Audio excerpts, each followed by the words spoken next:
Story nights நேர்களுக்கு அன்பான வணக்கங்கள். நான் ரம்யா. இன்னைக்கு நீங்க கேட்க போறது செம்ம இன்ட்ரெஸ்டிங்கான ஒரு முழு நீள மர்ம கதை. கேட்க ஆரம்பிச்சா முடிக்காம கீழே வைக்க மாட்டீங்க. ஒரு சின்ன கதை முன்னோட்டம். திருச்சி மாவட்டத்துல ஊர் உலகத்துக்கு அவ்வளவா தெரியாத மர்மங்கள் நிறைஞ்ச கிராமம்தான் பரிமேலழகன் பட்டி. அந்த கிராமத்தை 8 திசையிலையும் 8 காவல் தெய்வங்கள் காவல் காத்துட்டு இருக்கிறதா நம்பப்படுது.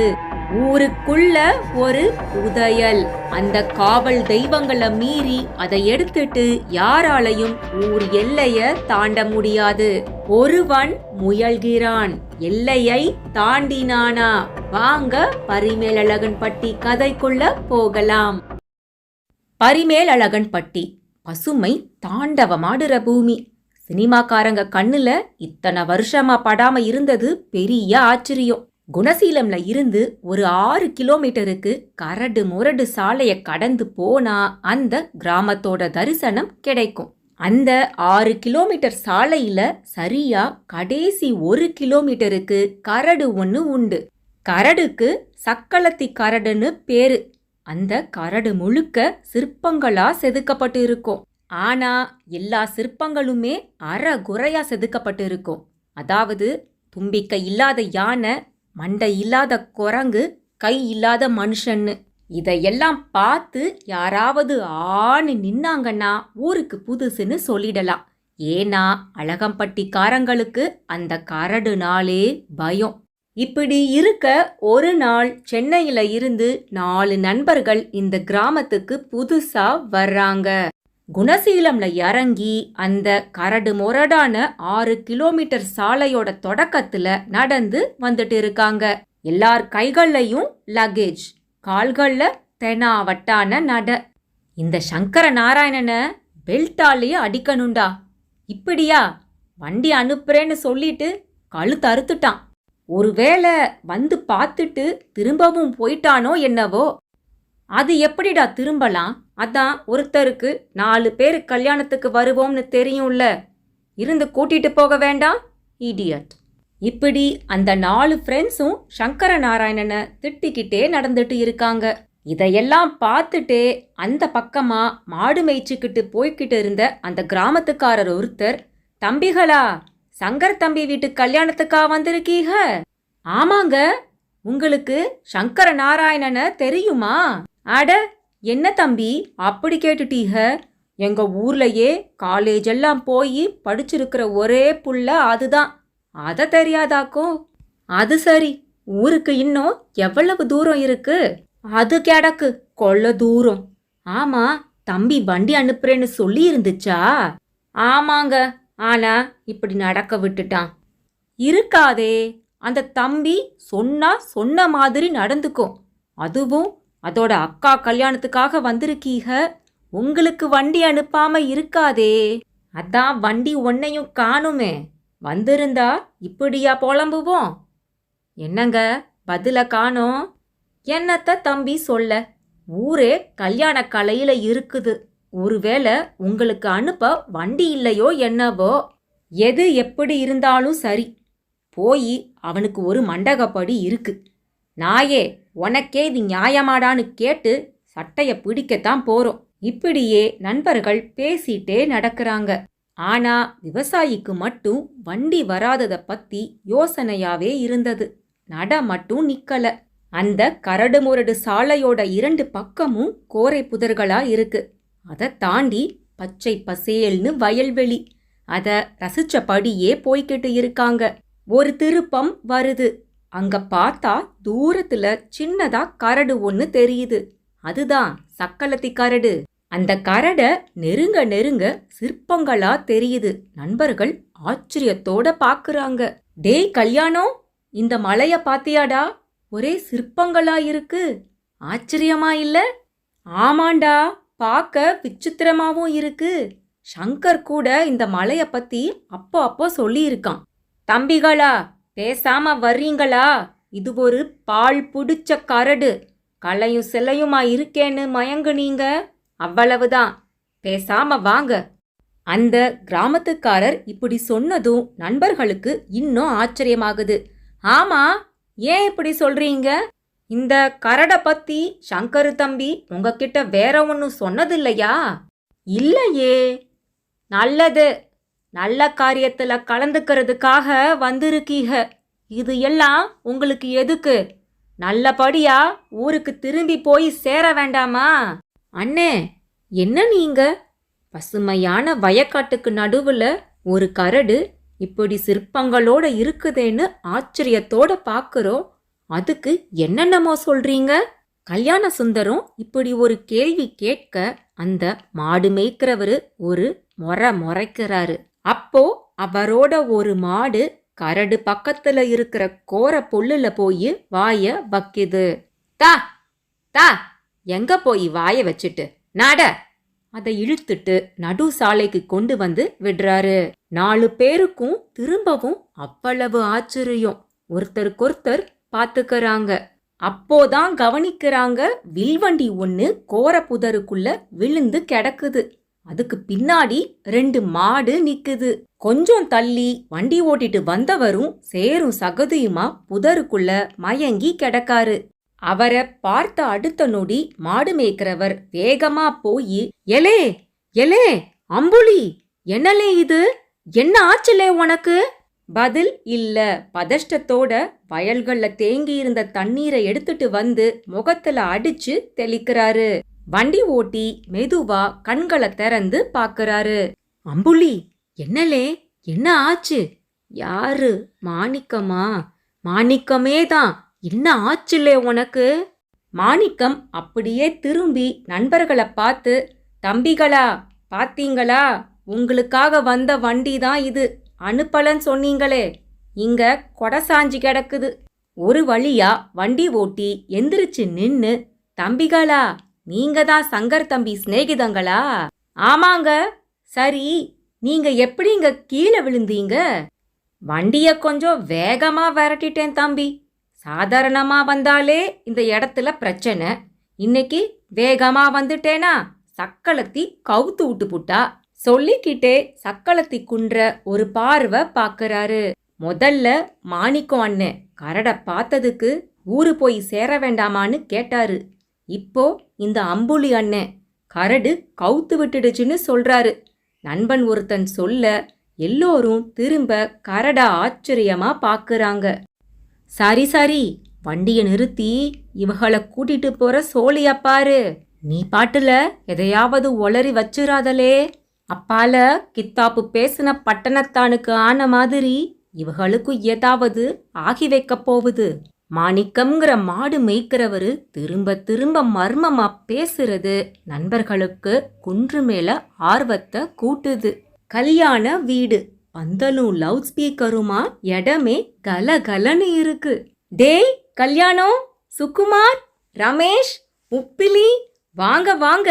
இப்படி எல்லார் பேரையும் சொல்லி சங்கர நாராயணன் நண்பர்களை வீட்டுக்குள்ள அழைச்சிட்டு போறான். அந்த கால வீடு, மரத்தால செஞ்ச மாடிப்படிகள், அதுல வார்னிஷ் பளபளப்பு. மாடிப்படி ஏறும்போது எதிரில சங்கர நாராயணனுடைய அம்மா சந்திராவதி வர்றாங்க. அம்மா, இவங்க தான் என் ஃப்ரெண்ட்ஸ். இவன் கல்யாணம், அவன் சுகுமார், அந்த சப்பவாயன் பேரு ரமேஷ், வெள்ளைக்கார மாதிரி இருக்கிற இவன் தான் உப்பிலி.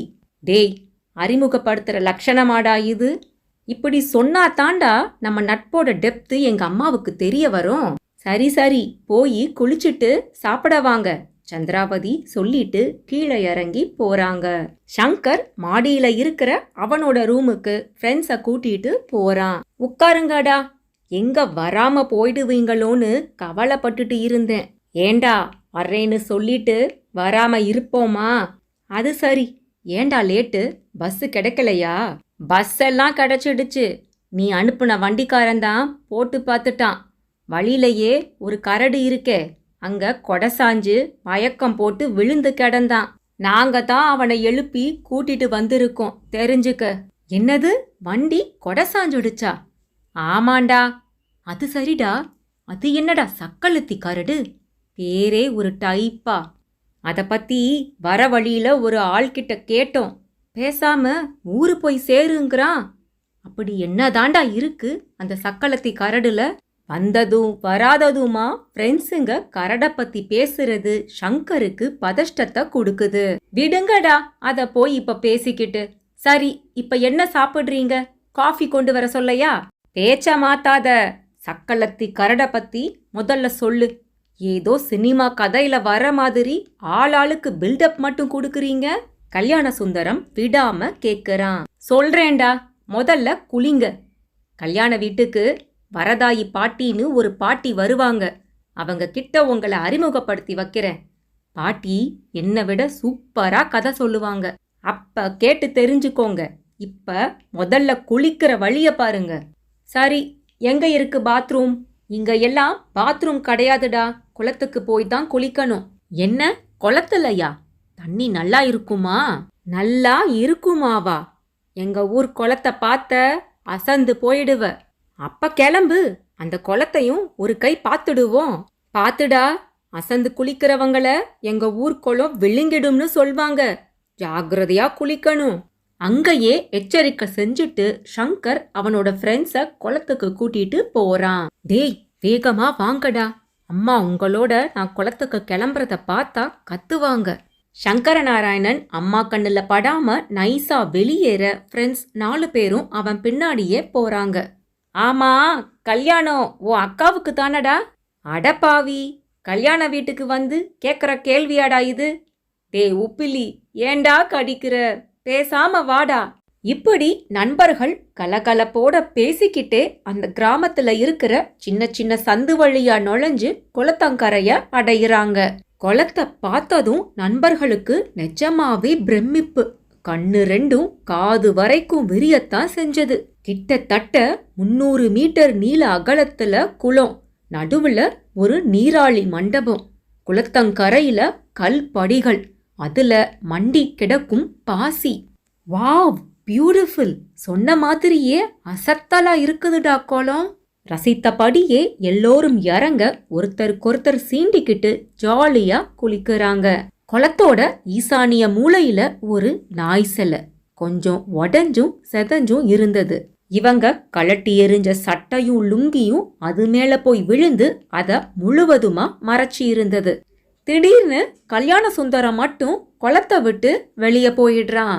வெளியேறினவன 4 பேரும் பாக்குறாங்க. என்னடா கரையேறிட்ட? காதுக்குள்ள தண்ணி போயிருச்சுடா. விறுவிறுன்னு தலைய ஆட்டி டக்குன்னு சாயிடா, தண்ணி வெளியில வந்துடும். கல்யாண சுந்தரமும் தலைய ஆட்ட உப்பிலுக்கு அவன் தலைய ஆட்டுறத பார்த்து சிரிப்பா வருது. மாப்ள பாத்துடா, தலை தனியா பிச்சுக்கிட்டு எங்கேயாவது போய் விழ போகுது. ஏன் சொல்ல மாட்ட? உன் காதுக்குள்ள தண்ணி போனா உனக்கு தெரியும். காதுக்குள்ள தண்ணி போறதெல்லாம் ஒரு விஷயம்னு பேசுறான் பாரு. ஹலோ, நான் ஒரு தண்ணி கோழி. தண்ணி கடியிலே கிடப்பேன். எனக்கு ஒன்னும் ஆகாது, தெரிஞ்சுக்கோ.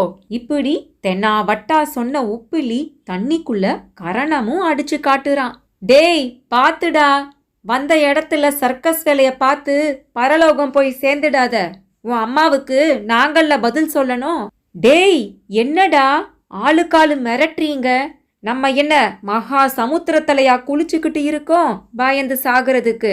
மிஞ்சி போனா 10 அடி ஆழம் இருக்குமாடா இந்த குளம்? அதுக்கும் மேல இருக்கும்டா.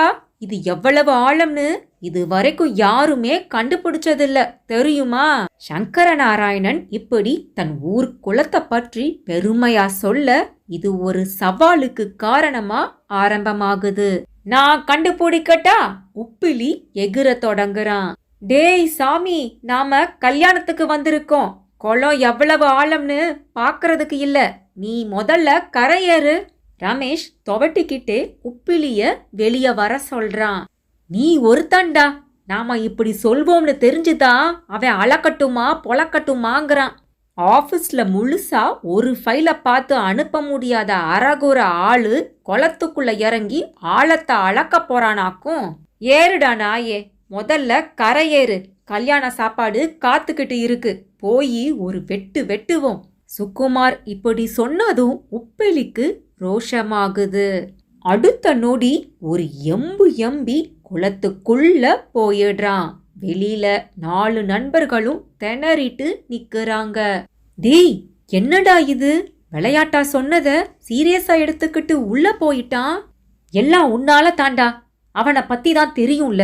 முடியாதுன்னா முடியும்பான், முடியும்னா முடியாதும்பான். சரியான ஏட்டிக்கு போட்டியான பார்ட்டி. அவனை போய் உசுப்பேத்தி விட்டுட்டியேடா. ரமேஷ் சுக்குமார பார்த்து கத்துறான்.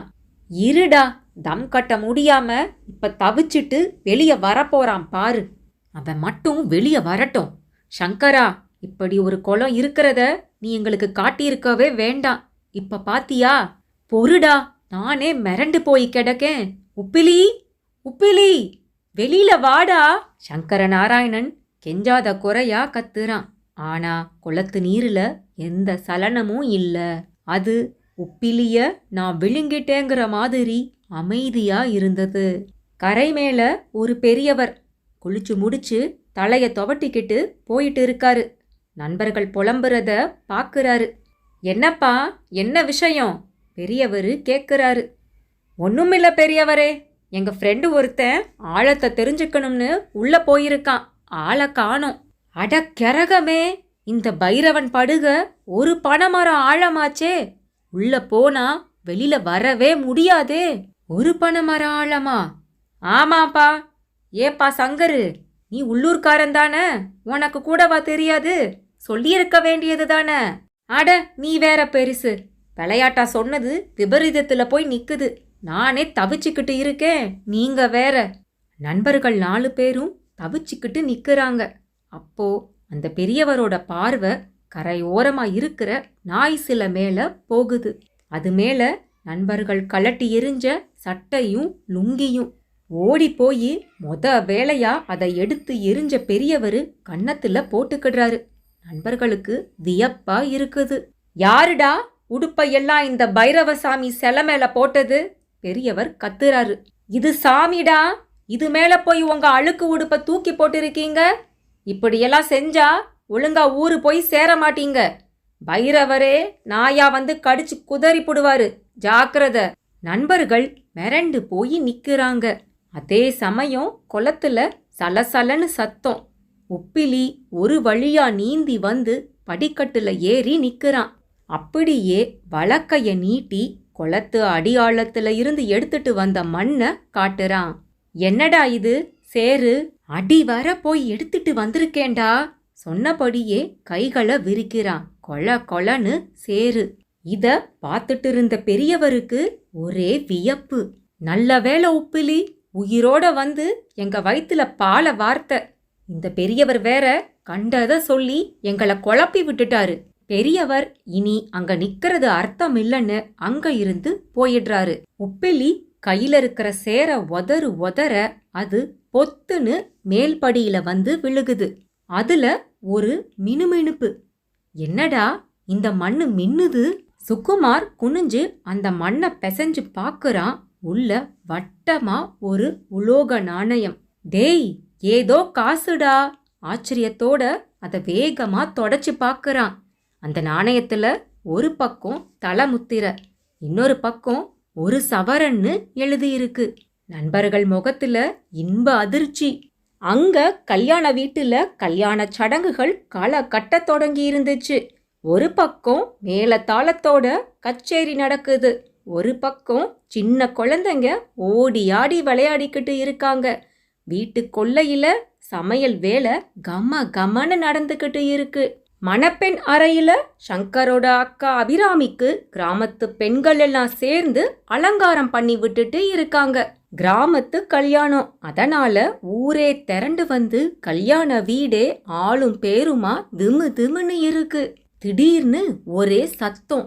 மாப்பிள்ளையோட அம்மா சங்கரநாராயணனோட அம்மா சந்திராவதியோட சத்தம் போட்டு பேசிக்கிட்டு இருக்காங்க.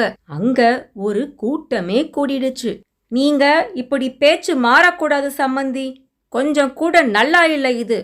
ஐயோ, நான் ஒன்றும் பேச்சு மாறலேங்க, அப்படியெல்லாம் பேசுறவங்களும் நாங்க கிடையாதுங்க. இத நீங்க வார்த்தையால சொன்னா போதுமா? செயல்ல காட்டியிருக்கணும்ல. அது இல்ல சம்மந்தி, ஒரு இடத்துல பணத்தை எதிர்பார்த்திருந்தோம், அது வரல. அதனால தான் சொன்னபடி பவுனை போட முடியல. நிச்சயமா தலை தீபாவளிக்கு போட்டுடுறோம் சம்மந்தி. கல்யாணமே ஆகல, அதுக்குள்ள தலை தீபாவளிக்கு போயிட்டா எப்படி? எனக்கு இப்படி முன்ன ஒன்று பின்ன ஒன்று பேசுறவங்கள கண்டாலே பிடிக்காது. சம்மந்தியம்மா, கொஞ்சம் பெரிய மனசு பண்ணுங்க. பாருங்க, எல்லாரும் வேடிக்கை பார்க்கறாங்க. நல்லா பார்க்கட்டும், அதுக்கு நான் என்ன பண்ண முடியும்? கல்யாணத்தை திருச்சியில ஒரு பெரிய மண்டபத்துல வச்சு நடத்தி தர சொன்னேன். முதல்ல ஒத்துக்கிட்டீங்க, அப்புறம் கண்ட காரணத்தை சொல்லி இந்த அழுமூஞ்சு கிராமத்திலேயே வச்சுட்டீங்க. போய் தொலையுதுன்னு விட்டேன். இப்ப என்னடானா போடுறேன்னு சொன்ன நகைக்கு தவணை சொல்றீங்க. நாங்க ஒன்னும் இல்லாத பொல்லாத அன்றாடம் காய்ச்சி கிடையாது. எங்களுக்கு அந்தஸ்தும் கௌரவம் தான் பெருசு. நீங்க நடந்துக்கிறத பார்த்தா அன்றாடம் காய்ச்சி மாதிரி தெரியுது. முன்னாலேயே தெரிஞ்சிருந்தா இந்த கல்யாணத்துக்கு ஒத்துக்கிட்டே இருந்திருக்க மாட்டேன். சம்மந்தியம்மா மூச்சு விடாம பேசுறாங்க. கூட்டமே வேடிக்கை பாக்குது. குளத்துக்கு போன சங்கர நாராயணனும் திரும்ப வந்துட்டான், கூடவே நண்பர்களும். என்னம்மா, எதுக்கு இங்க கூட்டம்? ஒண்ணுமில்லப்பா, உள்ளவா சொல்றேன். சம்மந்தியம்மா, நீங்களும் உள்ள வாங்க. நான் எதுக்கு உள்ள வந்துட்டு? நீங்களே போய் பேசுங்க. என்ன பேசுனாலும் சரி, சொன்னபடி நடந்துக்க முடிஞ்சாதான் கல்யாணம். இல்லாட்டி 1/2 மணி நேரத்துல நாங்க அவ்வளவு பேரும் ஏற கட்டிடுவோம். அம்மா, என்ன ஆச்சு? எதுக்கு இவங்க இப்படி பேசுறாங்க? உள்ளவா சொல்றேன். சந்திராவதி மகனை அழைச்சுக்கிட்டு மாடியில் இருக்கிற அறைக்கு போறாங்க. என்னதாமா பிரச்சனை சொல்லுமா? நம்மள மாதிரி நடுத்தர குடும்பத்துக்கெல்லாம் பணம் தானடா எப்பவுமே பிரச்சனை. என்னம்மா, நான் தான் ஆஃபீஸ்ல லோன் போட்டு 2 லட்சம் கொடுத்தேனே. நெல் வித்த பணம், சீட்டு போட்ட பணம்னு நீயும் வச்சிருக்கீல. இப்ப விக்கிற விலைவாசிக்கு இது எல்லாம் எந்த மூளைக்குடா? எல்லா செலவையும் சமாளிச்சிட்டேன். ஆனா போடுறதா சொன்ன நகைக்குத்தான் பணம் இல்ல. இருக்கிற நிலத்தை வித்து தீபாவளி சமயம் பாக்கி பவுனை போட்டுடலாம்னு நினைச்சிருந்தேன்டா. அதத்தான் சம்மந்தியம்மாக்கிட்டையும் சொல்லிட்டு இருந்தேன். ஆனா இந்த நிமிஷமே எல்லாம் செஞ்சாதான் கல்யாணம்னு கலாட்டா பண்றாங்கடா. என்னம்மா நீ இப்ப போய் இந்த பிரச்சனைய சொல்ற? முன்னாலேயே என்கிட்ட சொல்லியிருக்க வேண்டியது தானே. சமாளிச்சுட முடியும்னு நம்புனேன் சங்கரா. இப்படி சண்டித்தனம் பண்ணுவாங்கன்னு எதிர்பார்க்கவே இல்லடா. அட போமா, என் ஃப்ரெண்ட்ஸ் வேற ஊர்ல இருந்து வந்திருக்காங்க. நம்மளை பத்தி என்ன நினைப்பாங்க? மானம் போகுதுமா. சங்கரா, அக்கா கல்யாணம்டா, பணத்துக்கு ஏதாவது வழி பண்ணுடா. நான் என்னம்மா பண்ண முடியும்? சரி, இப்ப எவ்வளவு தேவை? 4 லட்சம் பக்கம் தேவைப்படுதுடா. சந்திராவதி கண்கள் கலங்க சொல்றாங்க. 4 லட்சமா? சங்கர நாராயணன் திகைச்சு போய் நிக்கிறான். தடுமாற்றத்தோடு அறைய விட்டு வெளியே வந்த சங்கர காத்திருந்த நண்பர்கள் சூழ்ந்துக்கிறாங்க. சங்கர், என்ன ஆச்சு? நண்பர்கள் கேட்க சங்கர நாராயணன் கண்கள்ல இருந்து கண்ணீர் கொட்டுது. என்னத்தடா சொல்ல, சினிமால தான் கல்யாண நேரத்துல பிரச்சனை வந்து கல்யாணம் நின்னு பார்த்துருக்கேன். இப்ப என் வீட்டிலேயே அது நடந்துடும் போல இருக்கே. முதல்ல என்ன பிரச்சனைன்னு சொல்லுடா. நகை விஷயத்துல தாண்டா பிரச்சனை. 4 லட்சம் ரூபாய் தேவைப்படுது. அதை போட்டா கல்யாணம், இல்லைனா கருமாதி தான். வாய கழுவுடா. 4 லட்சம் தானே, போட்டுடலாம். நாங்க தான் இருக்கும்ல. என்னடா சொல்றீங்க? 4 லட்சம் ரூபாய்? நீங்க எங்கடா போவீங்க? முடியும். ஆளுக்கு 1 லட்சம் ரூபாய் லோன் போட்டு பணம் தரோம். போய் சம்மந்தி அம்மாவை பார்த்து சமாதானம் பண்ற வழிய பாருங்க. நிஜமாவாடா சொல்றீங்க? சத்தியமாடா. ஆபத்துக்கு உதவாத பணம் ஒரு பணமாடா? உங்க எல்லாருக்கும் ரொம்ப தேங்க்ஸ்டா. அதெல்லாம் அப்புறம். எங்க சம்மந்தி அம்மா, வா, நாங்களே கேரண்டி கொடுக்கறோம். அச்சாரமா இப்பவே குளத்துல உப்பிலி எடுத்த அந்த 1 பவுன் காசையும் கொடுத்துடுறோம். வா. நண்பர்கள் சங்கரநாராயணனை இழுத்துட்டு சம்மந்தியம்மா முன்னாடி போய் நிக்கிறாங்க. சம்மந்தியம்மாவோ வெற்றிலைய ஆடு மெல்ற மாதிரி மென்னுட்டு பட்டு புடவையால உதட்ட ஒத்தி எடுத்துட்டு நண்பர்களை அலட்சியமா பாக்குறாங்க. கல்யாண சுந்தரம் ஆரம்பிக்கிறான். தயவு செஞ்சு கல்யாணத்தை நிறுத்திடாதீங்க. போடுறதா சொன்ன பவுனுக்கு நாங்க கேரண்டி. அதிகபட்சம் எங்களுக்கு 15 நாள் டைம் கொடுங்க. நாங்களே நகையோட வந்து உங்களை பார்க்குறோம். இப்ப கல்யாணம் நடக்கட்டுமேமா. இவ்வளோ பேசுறியே, நீ யாருப்பா? நாங்க சங்கர நாராயணனோட ஃப்ரெண்ட்ஸ். அவன் கூட ஒன்னா வேலை பார்க்குறோம். அப்ப உங்க சிநேகிதனுக்கு உதவி செய்யறதுன்னு முடிவு பண்ணிருக்கீங்க. ஆமா, அதுதானே ஃப்ரெண்ட்ஷிப்பு. என்கிட்ட இந்த சினிமா வசனமெல்லாம் வேணாம். நான் இந்த மாதிரி நிறைய பார்த்தவ. இது ஒன்றும் வசனம் இல்லைங்க, நெஜம். பொடலங்கா, எனக்கு சொன்ன மாதிரி நடந்துக்கிட்டு ஆகணும். இல்லாட்டி நான் பத்திரகாளியா மாறிடுவேன். இப்பவும் நீ பத்திரகாளி தான். வாய்க்குள்ளேயே முணுமுணுத்துக்கிட்டு, இந்தாங்கம்மா 1 பவுன் தங்க காசு. இதை அச்சாரமா இப்ப வாங்கிக்கோங்க. பாக்கி பவுனுக்கும் நாங்க கேரண்டி. கல்யாண சுந்தரம் கொடுத்த காசை சம்மந்தியம்மா ஆராய்ச்சியோட பாக்குறாங்க. இதென்ன காசா? பவுனுங்கிற? என்னமோ மாதிரி இருக்குதே. தங்கம்மா, அசல் தங்கம். போய் உரசி பார்த்துக்கோங்க. மிச்சத்துக்கும் நாங்க கேரண்டி. சம்மந்தியம்மா யோசிக்கிறாங்க. பிறகு, சரி, நம்புறேன். சொன்னபடி நடந்துக்குவீங்கன்னு நம்புறேன். சம்மந்தி அப்படி சொன்ன அடுத்த நிமிஷத்துல மீண்டும் மேளம் கொட்ட ஆரம்பிக்கிறாங்க. தொங்கி போயிருந்த கல்யாண வீடும் கலகலப்பா மாறுது. சந்திராவதி மாடியில இருந்து ஓடி வர்றாங்க. சங்கரநாராயணனோட ஃப்ரெண்ட்ஸ் ஒவ்வொருத்தர் கைய பிடிச்சுக்கிட்டு கண்ணீரோட கண்கள்ல ஒத்திக்கிறாங்க. தம்பிகளா, உங்களை எல்லாம் ஒரு நாளும் மறக்க மாட்டேன்பா, கண்ணீரோட சொல்றாங்க. இருக்கட்டும்மா, எங்க ஃப்ரெண்டோட அக்கா எங்களுக்கும் அக்கா தானே. நீங்க முதல்ல போய் கல்யாண வேலைய பாருங்க. நண்பர்கள் உற்சாகத்தோட சந்திராவதிய அனுப்பி வைக்கிறாங்க. அப்பாடா, இப்பதான்டா நிம்மதியா இருக்கு. சரி, நம்ம எல்லாரும் கொஞ்ச நேரம் வெளியே போய் சுத்திட்டு வருவோமா? கல்யாண சுந்தரம் கேட்க, ரமேஷ், இந்த கிராமத்துல சுத்துறதுக்கு என்ன இடம்டா இருக்குது? உப்பிலி, பேசாம திரும்ப குளத்துக்கே போவோம். திரும்பவும் குளத்துக்கா? என்ன உப்பிலி, ஒரு தடவை தங்க காசு கிடைச்ச உடனே ஆசை வந்துடுச்சோ? எதுக்கும் ஒரு முழுக்கு போட்டுத்தான் பாக்குறேனே. உப்பிலி தன் ஆசைய சொன்ன அடுத்த நொடி, யாருப்பா அது இங்க பட்டணத்துல இருந்து வந்திருக்கிறது? ஒரு கிழவி கேள்விய கேட்டு நிக்கிறாங்க. நாங்களே தான். நீங்க யாரு பாட்டி? நான் யாருங்கிறது இருக்கட்டும், இதுல சம்மந்தியம்மாவுக்கு அச்சாரமா ஒரு வராகன் கொடுத்தது யாரு? கிழவி அதிகாரமா கேட்டதும் நண்பர்களுக்கு பதஷ்டமாகுது. நான் தான். ஏன், என்ன விஷயம்? கல்யாண சுந்தரம் முன்னால வந்து நிக்கிறான். அந்த காசு உன்கிட்ட எப்படி? யாரு கொடுத்தா? எதுக்கு கேக்குறீங்க? முதல்ல உட்காருங்க. உட்கார்றது இருக்கட்டும், அந்த காசு உனக்கு எப்படி கிடைச்சது அத சொல்லு முதல்ல. எப்படி கிடைச்சதுன்னா? இது என்ன கேள்வி பாட்டி? கடையில தான் வாங்குனேன். கல்யாண சுந்தரம் வேணும்னே பொய் சொல்ல கிழவி முறைச்சு பாக்குறாங்க. எதுக்கு இப்படி பாக்குறீங்க? அந்த காசுக்கு என்ன அத சொல்லுங்க.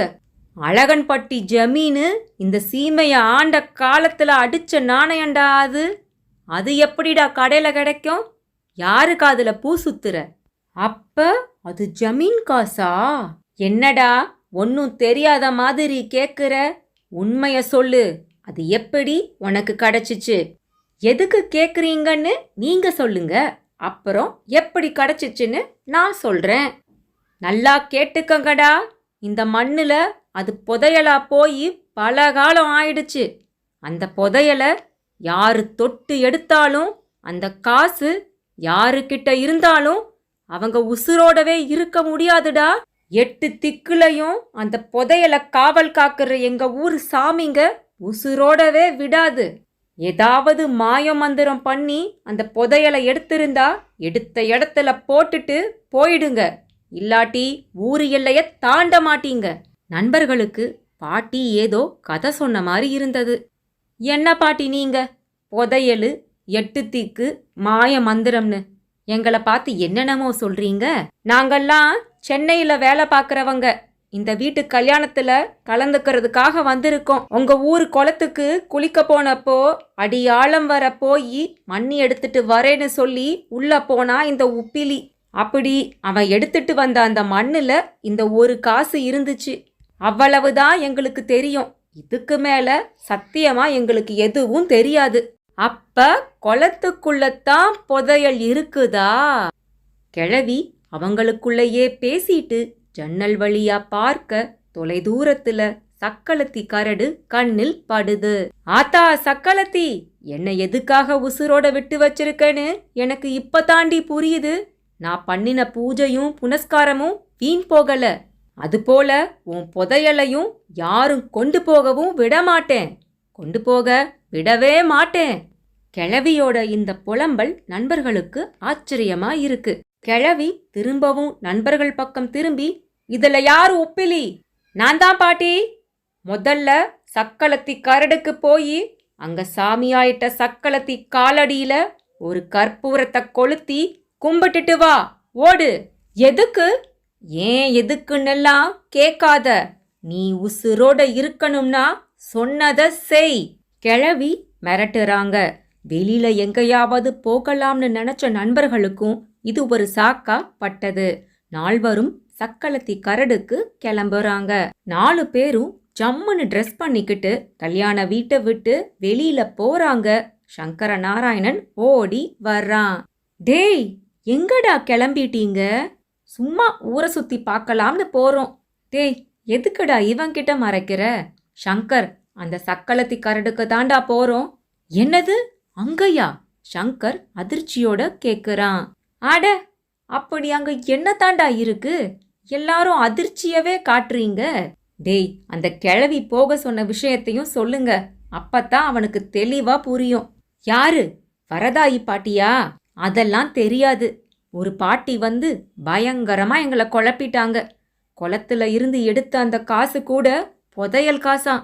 அதை வச்சிருக்கிறவங்க செத்து போயிருவாங்களாம். சாகக்கூடாதுன்னா சக்களத்தி கரடுக்கு போய் அங்க இருக்கிற சக்களத்தி சாமி காலில் விழுந்து கும்பிடணுமாம்ல. என்னடா இவ்வளவு நடந்திருக்கு? நீங்க பாட்டுக்கு எதையும் சொல்லாம போறீங்க.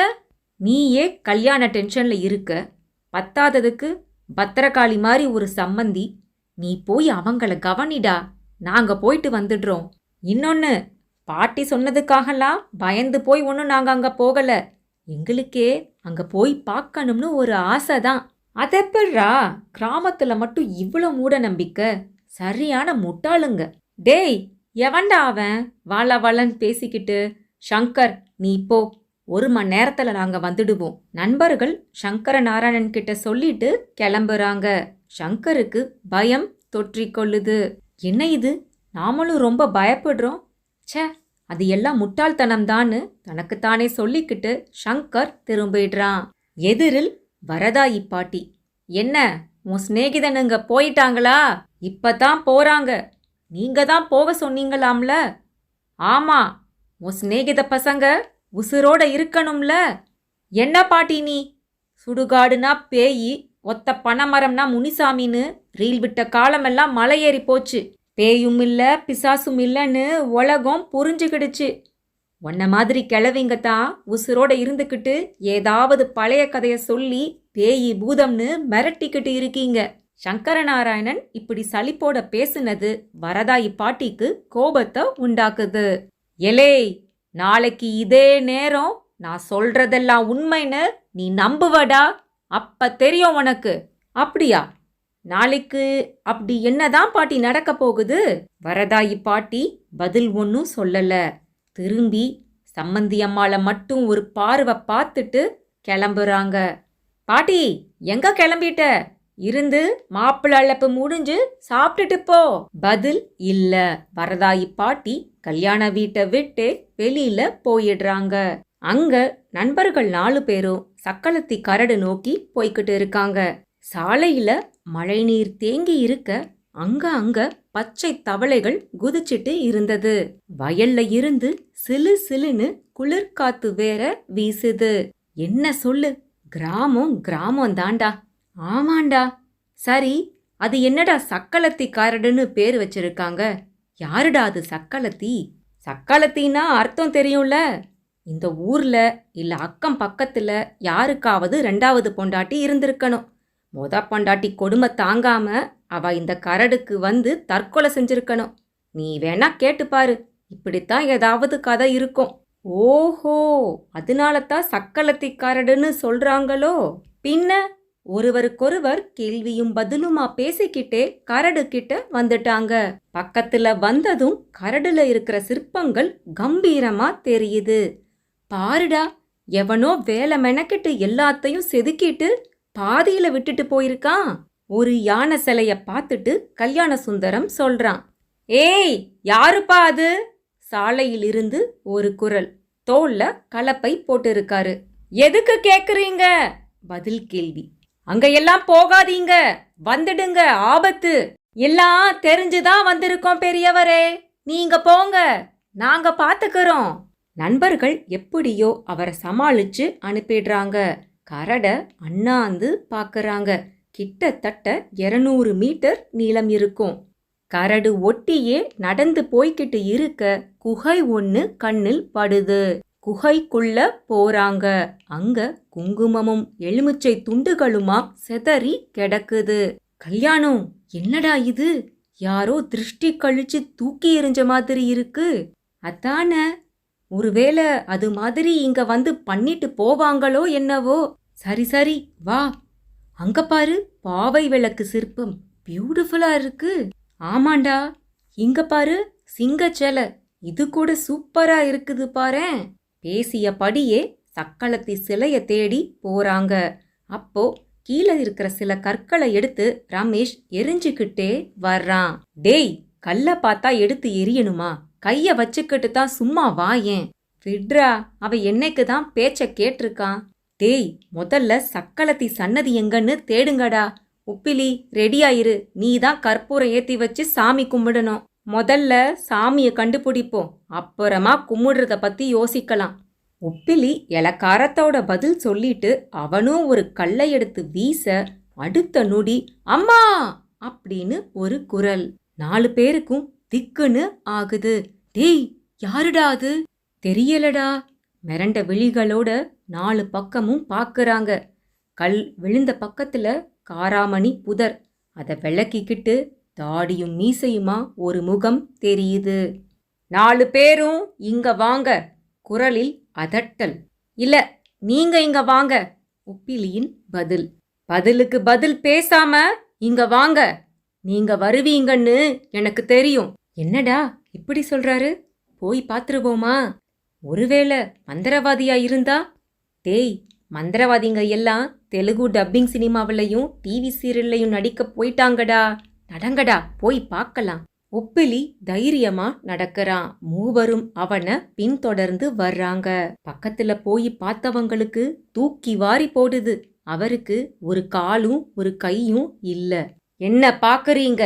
உங்க கல்லு பட்டு காயமாயிடுச்சு. அவர் தோள்பட்டைய காட்டுறாரு. தோல் கிழிஞ்சு லேசா ரத்தம் வடியுது. சாரிங்க, தெரியாம பட்டுடுச்சு. ஆமா, நீங்க யாரு? இங்க என்ன பண்றீங்க? என் இடத்துக்கு வந்து என்ன பத்தி கேக்குறீங்களா? உங்களை பத்தி முதல்ல சொல்லுங்க.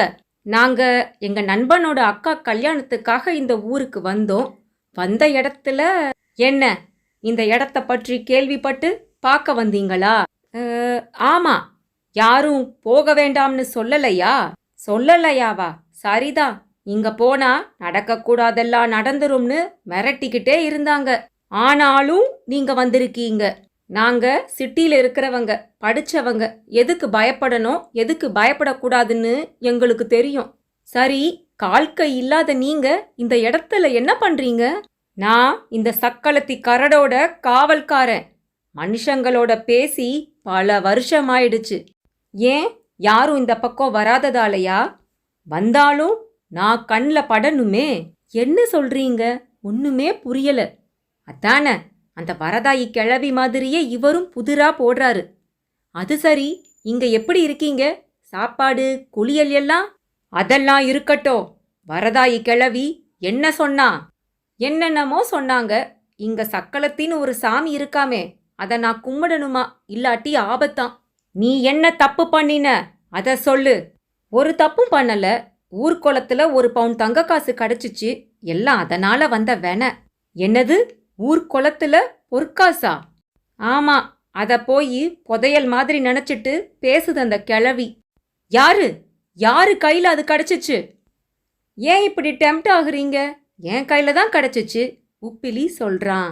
ஆச்சரியமா இருக்கு. பைரவன் உன்னை ஒன்னும் பண்ணலையா? அது யாரு பைரவன்? அங்க கல்யாண வீட்டுல முதல் பந்தி முடிஞ்சது. சாப்பிட்ட இலைகளை வேலைக்கார பெண் எடுத்துட்டு போய் குப்பை தொட்டியில போடுறா. தொட்டியில விழுந்த இலைகளை நோக்கி ஒரு நாய் கூட்டமே பாஞ்சிட்டு வருது. அதுல அடர்ந்த கருப்பு நிறத்துல ஒரு நாய். அது மட்டும் எச்சி இலையில வாய் வைக்காம ஒதுங்கி நிக்குது. கல்யாண வீடு முன்னாடி போய் நின்னு உள்ள ஒரு பார்வை பாக்குது. கரடுல இருந்து கிளம்புன நண்பர்களும் வீட்டுக்கிட்ட வந்துட்டாங்க. டேய் உப்பிலி, ஆனாலும் கடைசி வரைக்கும் சக்களத்தி சாமிய கும்பிடாம வீம்பாவே இருந்துட்டியேடா. எவன்டா அவன்? பாக்குற கல்லு சிலையெல்லாம் கும்பிட முடியுமாடா? அப்ப கிளவி கேட்டா என்ன சொல்லுவ? அது கேட்கும்போது பாத்துக்கலாண்டா. அதுவும் சரிதான். அந்த மாறுகால் மாறுகை தாடிக்கார ஒருத்தன் எப்படித்தான் அங்க இருக்கானோ. இப்படி நண்பர்களோட பேச்சுல கரடுல நடந்த விஷயங்கள். கருப்பு நாயோட பார்வை மட்டும் உப்பிலி மேலேயே. அத சுக்குமார் பாத்துடுறான். உப்பிலி, அங்க பாருடா ஒரு நாய. மர்மதேசம் டிவி சீரியல்ல வர நாய் மாதிரியே இல்ல. தெருவுக்கு தெரு 1000 நாய் இருக்குண்டா. இப்ப எதுக்கு நாய காட்டுற? பைரவன்டா, உன்னை கடிச்சு கொதற போற பைரவன். அந்த மாறுகால் மாறுகை தாடிக்காரன் அப்படித்தானே சொன்னான். ரமேஷ் கிண்டல் பண்றான். பேசாம வாடா, முதல் பந்தி முடிஞ்ச மாதிரி தெரியுது. சங்கர் பார்த்தா கத்த போறான். உப்பிலி முறைச்சிக்கிட்டு நிக்கிற அந்த கருப்பு நாயை பார்த்து ஹாய் பைரவன் விளையாட்டா கைய ஆட்டுறான். அடுத்த நொடி கருப்பு நாய்க்கிட்ட இருந்து ஒரு அசுர பாய்ச்சல். உப்பிலியோட வலது கைய அந்த நாய் பயங்கரமா கவ்வி இருந்தது. நண்பர்கள் இருவர் நாய அடிக்க, ஒருவர் உப்பிலிய இழுக்க, ஒரு வழியா உப்பிலி பின்னாடி போய் பொத்துன்னு விழுறான். அந்த கருப்பு நாய் உப்பிலியோட வலது கையில இருந்து உள்ளங்கை அளவுக்கு சதைய பிச்சு எடுத்திருந்தது. அத விழுங்கவும் செஞ்சிடுச்சு. திரும்பவும் உப்பிலி மேல பாய தயாரா இருக்கும்போது கல்யாண வீட்டுல இருந்த சிலரும் ஓடி வந்துடுறாங்க. சுக்குமாரும் கல்யாண சுந்தரமும் பந்தல்ல இருந்து ஒரு கம்ப பிச்சு நாய சராமரியா அடிக்க ஆரம்பிக்கிறாங்க. அதுவும் இனி பாச்சா பலிக்காதுன்னு புரிஞ்சு ஓட்டம் எடுத்து ஓடிடுது. உப்பிலி கையில ரத்தம் சொட்ட சொட்ட எந்திரிச்சு நிக்கிறான். ஏதோ பைப்பை திறந்து விட்டது மாதிரி ரத்தம் கொட்டு கொட்டுன்னு கொட்டுது. அடடா, கருநாய் கடிங்கிறது சாதாரண விஷயம் இல்லப்பா. முதல்ல ஆஸ்பத்திரிக்கு கூட்டிட்டு போங்க.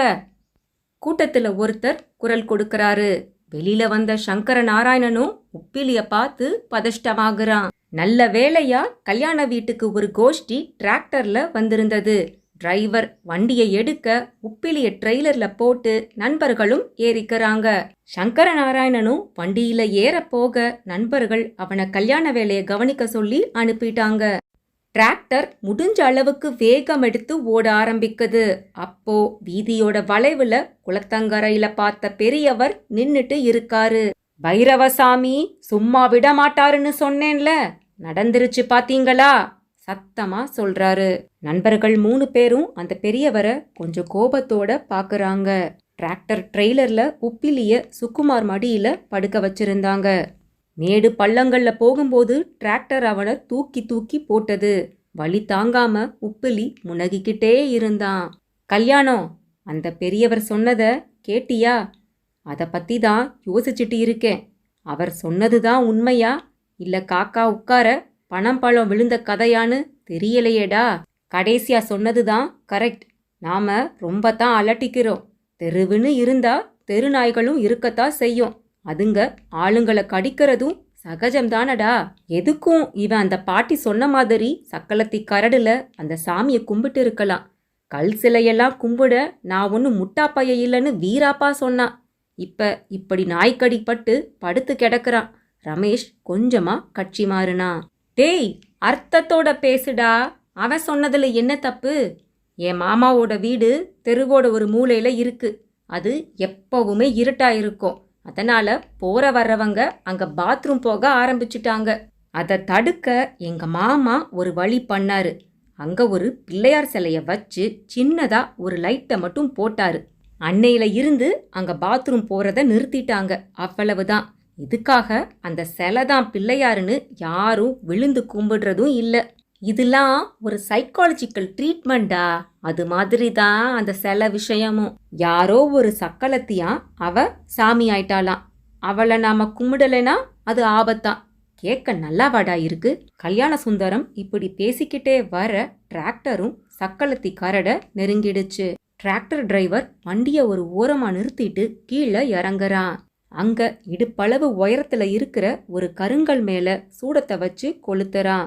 பிறகு தூரத்துல இருக்கிற சக்களத்தி கரடை பார்த்து கன்னத்துல படபடன்னு போட்டுக்கிறான். அப்படி அந்த கரடை பார்த்து கும்பிட்டு முடிச்சதும் திரும்பவும் வந்து டிராக்டர்ல ஏறி வண்டிய கிளப்புறான். நண்பர்கள் ஆச்சரியமா பார்க்கறாங்க. ஆமா, எதுக்கு வண்டியை நிறுத்திட்டு இப்படி கற்பூரம் கொளுத்துறீங்க? தம்பி, அழகம்பட்டியை விட்டு யாரு மருத்துவர் வீட்டுக்கு போனாலும் சக்களத்தி கரடையும் வேண்டிட்டு தான் போவோம். அப்படி வேண்டிக்காம போனா அவ கோவம் உசுர வாங்கிடுங்கிறது எங்க ஊர் நம்பிக்கை. டிரைவர் சொல்லிட்டு வண்டியோட வேகத்தை கூட்டுறான். சில நிமிடங்கள்ல டிராக்டரோட எதிரில் ஒருவன் வந்து நின்னுட்டு கையை நீட்டி டிராக்டரை மறிக்கிறான். டிராக்டர் நின்னது. யாரப்பா அது? நான் தான்ப்பா. நான் டவுனு பக்கம் போகணும். வண்டியும் டவுனு பக்கம் தானே போகுது. முதல்ல நீ யாருன்னு சொல்லு, இல்லாட்டி வண்டியில ஏத்த மாட்டேன். அடப்பாவி, என்ன தெரியலையா? நான் தான் காப்பாளி கந்த மகன் கணபதி. இத முந்தியே சொல்றதுக்கென்ன, வண்டியில ஏறு. அந்த நபர் போர்வை சுத்திக்கிட்டு தெருப்பிச்சக்காரன் போல இருந்தான். இருட்டுல முகமும் சரியா தெரியல. டிராக்டர் ட்ரெய்லர்ல தாவி ஏறுறான். டிராக்டருக்குள்ள படுத்திருக்கிற ஒப்பிலிய பார்த்துட்டு உடம்புக்கு என்ன பண்ணுது கேட்டபடி ஒரு பீடிய கொளுத்துறான். தீக்குச்சிய உரசி பீடியில வைக்கும்போது வெளிச்சத்துல அவனோட முகம் தெரியுது. நண்பர்கள் 3 பேருக்கும் பகீர்னு ஆகுது. கொஞ்ச நேரத்துக்கு முன்னாடி சக்களத்தி கரடுல பார்த்த ஒரு காலும் ஒரு கையும் இல்லாத அதே மனுஷன். டேய், இது அந்த மாறுகால் மாறுகை பார்ட்டிடா. ஆமாண்டா, நானும் அதைத்தான் யோசிக்கிறேன். இது எப்படிடா சாத்தியம்? இதுக்கும் நல்லா பாப்போம். 3 பேருமே அவனை உத்து பார்க்கறாங்க. இருட்டுல முகம் சுமாராத்தான் தெரியுது. ஆமா, இவருக்கு என்ன ஆச்சு? பீடி இழுத்துட்டே அவன் கேட்குறான். நாய் கடிச்சிடுச்சு. அப்ப தப்பு பண்ணிருக்கீக. எதிர்பாராத இந்த கேள்வி 3 பேரையும் தாக்குது. நாங்க ஒரு தப்பும் பண்ணல. ஆமா, நாய்க்கடிக்கும் தப்புக்கும் என்ன சம்பந்தம் இருக்கு? அழகம்பட்டிய பொறுத்த மட்டுல அதுக்கு 1000 அர்த்தம் உண்டப்பு. தப்பு பண்ணாம நாய் இங்க யாரையும் கடிக்காது. ஆரம்பிச்சிட்டாங்களா? அது சரி, நீங்க யாரு? நானா? சொன்னேன்ல, காதுல விழல. காப்பாளி கந்த மகன் கணபதி. உங்களை அந்த சக்களத்தி கரடுல பார்த்தோமே, அதுவும் காலும் கையும் இல்லாம. அப்ப கரடுக்கு வந்தீங்களா நீங்க? வந்தீங்க லாவா? எங்களை நிஜமாவே தெரியலையா? கல்யாண சுந்தரம் கேட்டதும் வண்டிய நிறுத்தலே பீடிக்காரன் கத்துறான். டிராக்டர் டிரைவரும் பிரேக் அடிச்சு வண்டிய நிறுத்துறான். டிராக்டர்ல இருந்து குதிச்சவன் 3 பேரையும் பார்த்து ஒரு மாதிரி சிரிக்கிறான். டிராக்டர் கிளம்பிடுது. நண்பர்கள் 3 பேரும் திகைச்சு போய் இருக்காங்க. ஒருவேளை கரடுல பார்த்த அந்த மாறுகால் மாறுகை மனுஷனோட கூட பிறந்தவனா இருப்பானோன்னு யோசிக்கிறாங்க. கொஞ்ச நேரம் ஆனதும் வண்டி ஒரு குடிசை முன்னாடி வந்து நிக்குது. கல்யாண சுந்தரம் எட்டி பாக்குறான். அங்க விஷக்கடிக்கு மந்திரிக்கப்படும்னு போர்டு ஒன்னு தொங்குது. ஹலோ, டாக்டர் கிட்ட போகணுங்க. நீங்க மந்திரிக்கிற இடத்துக்கு வந்திருக்கீங்க. எல்லாம் எங்களுக்கு தெரியும், பேசாம இறங்குங்க. டிரைவரின் பதிலில் தெனாவட்டு. என்ன தெரியும் உங்களுக்கு? நாய்க்கடிங்கிறது எவ்வளவு டேஞ்சரான விஷயம் தெரியுமா? மந்திரிக்கிறதுக்கு இது என்ன பேய்க்கடியா? ரமேஷ் எகிரி பேசும்போது ஒருவரோட தலை வெளியில தெரியுது. என்ன அங்க சத்தம்? வணக்கம் வைத்தியரே, ஒரு நாய்க்கடி கேஸு. உள்ள தூக்கிட்டு வாங்க. வைத்தியர் சொல்லிட்டு உள்ள போயிடுறாரு. வேற வழி இல்லாம புலம்பிக்கிட்டே கல்யாண சுந்தரம், சுக்குமார், ரமேஷ் 3 பேருமா சேர்ந்து உப்பிலிய தட்டு தடுமாறி வண்டிய விட்டு இறக்கி உள்ள தூக்கிட்டு போறாங்க. எங்க கடி? கை மணிக்கட்டுல. கட்ட பிரிங்க. பிரிக்கிறாங்க. கடிப்பட்ட இடத்துல எலும்பு தெரியுது. அத சாதாரணமா பார்த்த வைத்தியர் பக்கத்துல இருக்கிற அறைக்குள்ள போறாரு. திரும்பி வரும்போது பச்சை இலச்சார மண் சட்டியில வச்சு கொண்டு வராரு. நாய்க்கடிக்கு மூலிகை வைத்தியமா? கல்யாண சுந்தரம் ஆச்சரியமாவும் அதிர்ச்சியாவும் கேட்கிறான். இங்க இதுதான் வழக்கம். 16 ஊசி போட்டு வைத்த புண்ணாக்குறது உங்க டவுன் பழக்கம். ஆமா, என்ன தப்பு பண்ணீங்க? வைத்தியரும் அதே கேள்வியை கேட்டதுல 3 பேருக்கும் சுருன்னு ஆகுது. நான் கற்பழிச்சேன். இவன் ஒரு பொண்ணு கைய பிடிச்சு இழுத்தான். அவன் களவாண்டான். நாய்க்கடிப்பட்டு படுத்திருக்கானே இந்த உப்பிலி சாராயத்தை காய்ச்சினா. இதுதான் நாங்க பண்ண தப்பு. கல்யாண சுந்தரத்தோட பேச்சுல கோபமும் கிண்டலும் கலந்திருந்தது. வைத்தியர் பதிலுக்கு எதுவும் பேசாம அவங்கள ஒரு பார்வை மட்டும் பார்க்கறாரு. டிராக்டர் டிரைவர் பதில் சொல்றாரு. வைத்தியரே, இவங்க எல்லாம் ஊருக்கு புதுசு. நம்ம ஊரு சங்கதி எதுவும் இவங்களுக்கு தெரியாது. நான் சங்கர் தம்பி சொல்லித்தான் இவங்கள கூட்டிட்டு வந்திருக்கேன். நீங்க பாருங்க. வைத்தியர் திரும்பவும் ட்ரீட்மெண்ட் பார்க்க ஆரம்பிக்க டிரைவர் 3 பேரையும் முறைக்கிறாரு. பின்ன என்னங்க, என்ன தப்பு பண்ணீங்கன்னா? என்ன கேள்வி இது? சுகுமார் கேக்குறான். 3 பேரும் வெளியில வாங்க, இங்க எதுவும் பேசாதீங்க, அவர் வைத்தியத்தை பார்க்கட்டும், டிரைவர் சொல்றாரு. 3 பேருமே வெளியில போக உப்பிலி உள்ள இருந்து கத்துறான். டேய், என்ன நல்ல டாக்டர் கிட்ட கூட்டிட்டு போங்கடா, இங்க வேண்டாண்டா. தம்பி, அவரு திறமையான வைத்தியரு, 1000 கணக்குல நாய்க்கடிக்கு வைத்தியம் பார்த்தவரு, தைரியமா இருங்க. டிராக்டர் டிரைவர் வெளியில இருந்து பதில் சொல்றாரு. அப்படி இல்லங்க, நாய்க்கடிங்கிறது ரொம்ப ஜாக்கிரதையா பண்ண வேண்டிய விஷயங்க. தெரியும்னு சொல்றேன்ல. ஆமா, இப்ப நான் கேக்குறேன், கோபிக்காம பதில் சொல்லுங்க. என்ன தப்பு பண்ணீங்க? டிரைவர் கேக்குறாரு. இது என்னங்க கேள்வி? ஆளாளுக்கு இதையே கேக்குறீங்க. நாங்க எதுக்கு தப்பு பண்ண போறோம்? கல்யாண வீட்டுக்கு வந்தது ஒரு தப்பா? இல்ல தம்பி, பைரவசாமி கடிக்குதுன்னா ஏதோ தப்பு பண்ணியிருக்கீங்க. தெருவுல சுத்துற நாயி உங்களுக்கு பைரவசாமியா? கொடுமையா? எங்க கிராமத்தை பத்தி உங்களுக்கு தெரியாது. சங்கன், பைரவன், கழுகன், கடாயன், கருப்பராயன், காளிப்பன், கஜேந்திரன், கார்கோடன்னு 8 சாமிங்க எங்க ஊருக்கு. இவங்க 8 திக்குல நின்னு காவல் காக்குறாங்க. இவங்க யாரையாவது தண்டிச்சா அவங்க ஏதோ தப்பு செய்திருக்காங்கன்னு தான் அர்த்தம். இப்படியே தான் கல்யாண வீட்டுல ஒரு கிழவியும் சொன்னா. ஆமா, ஏன் இப்படி மிரட்டுறீங்க?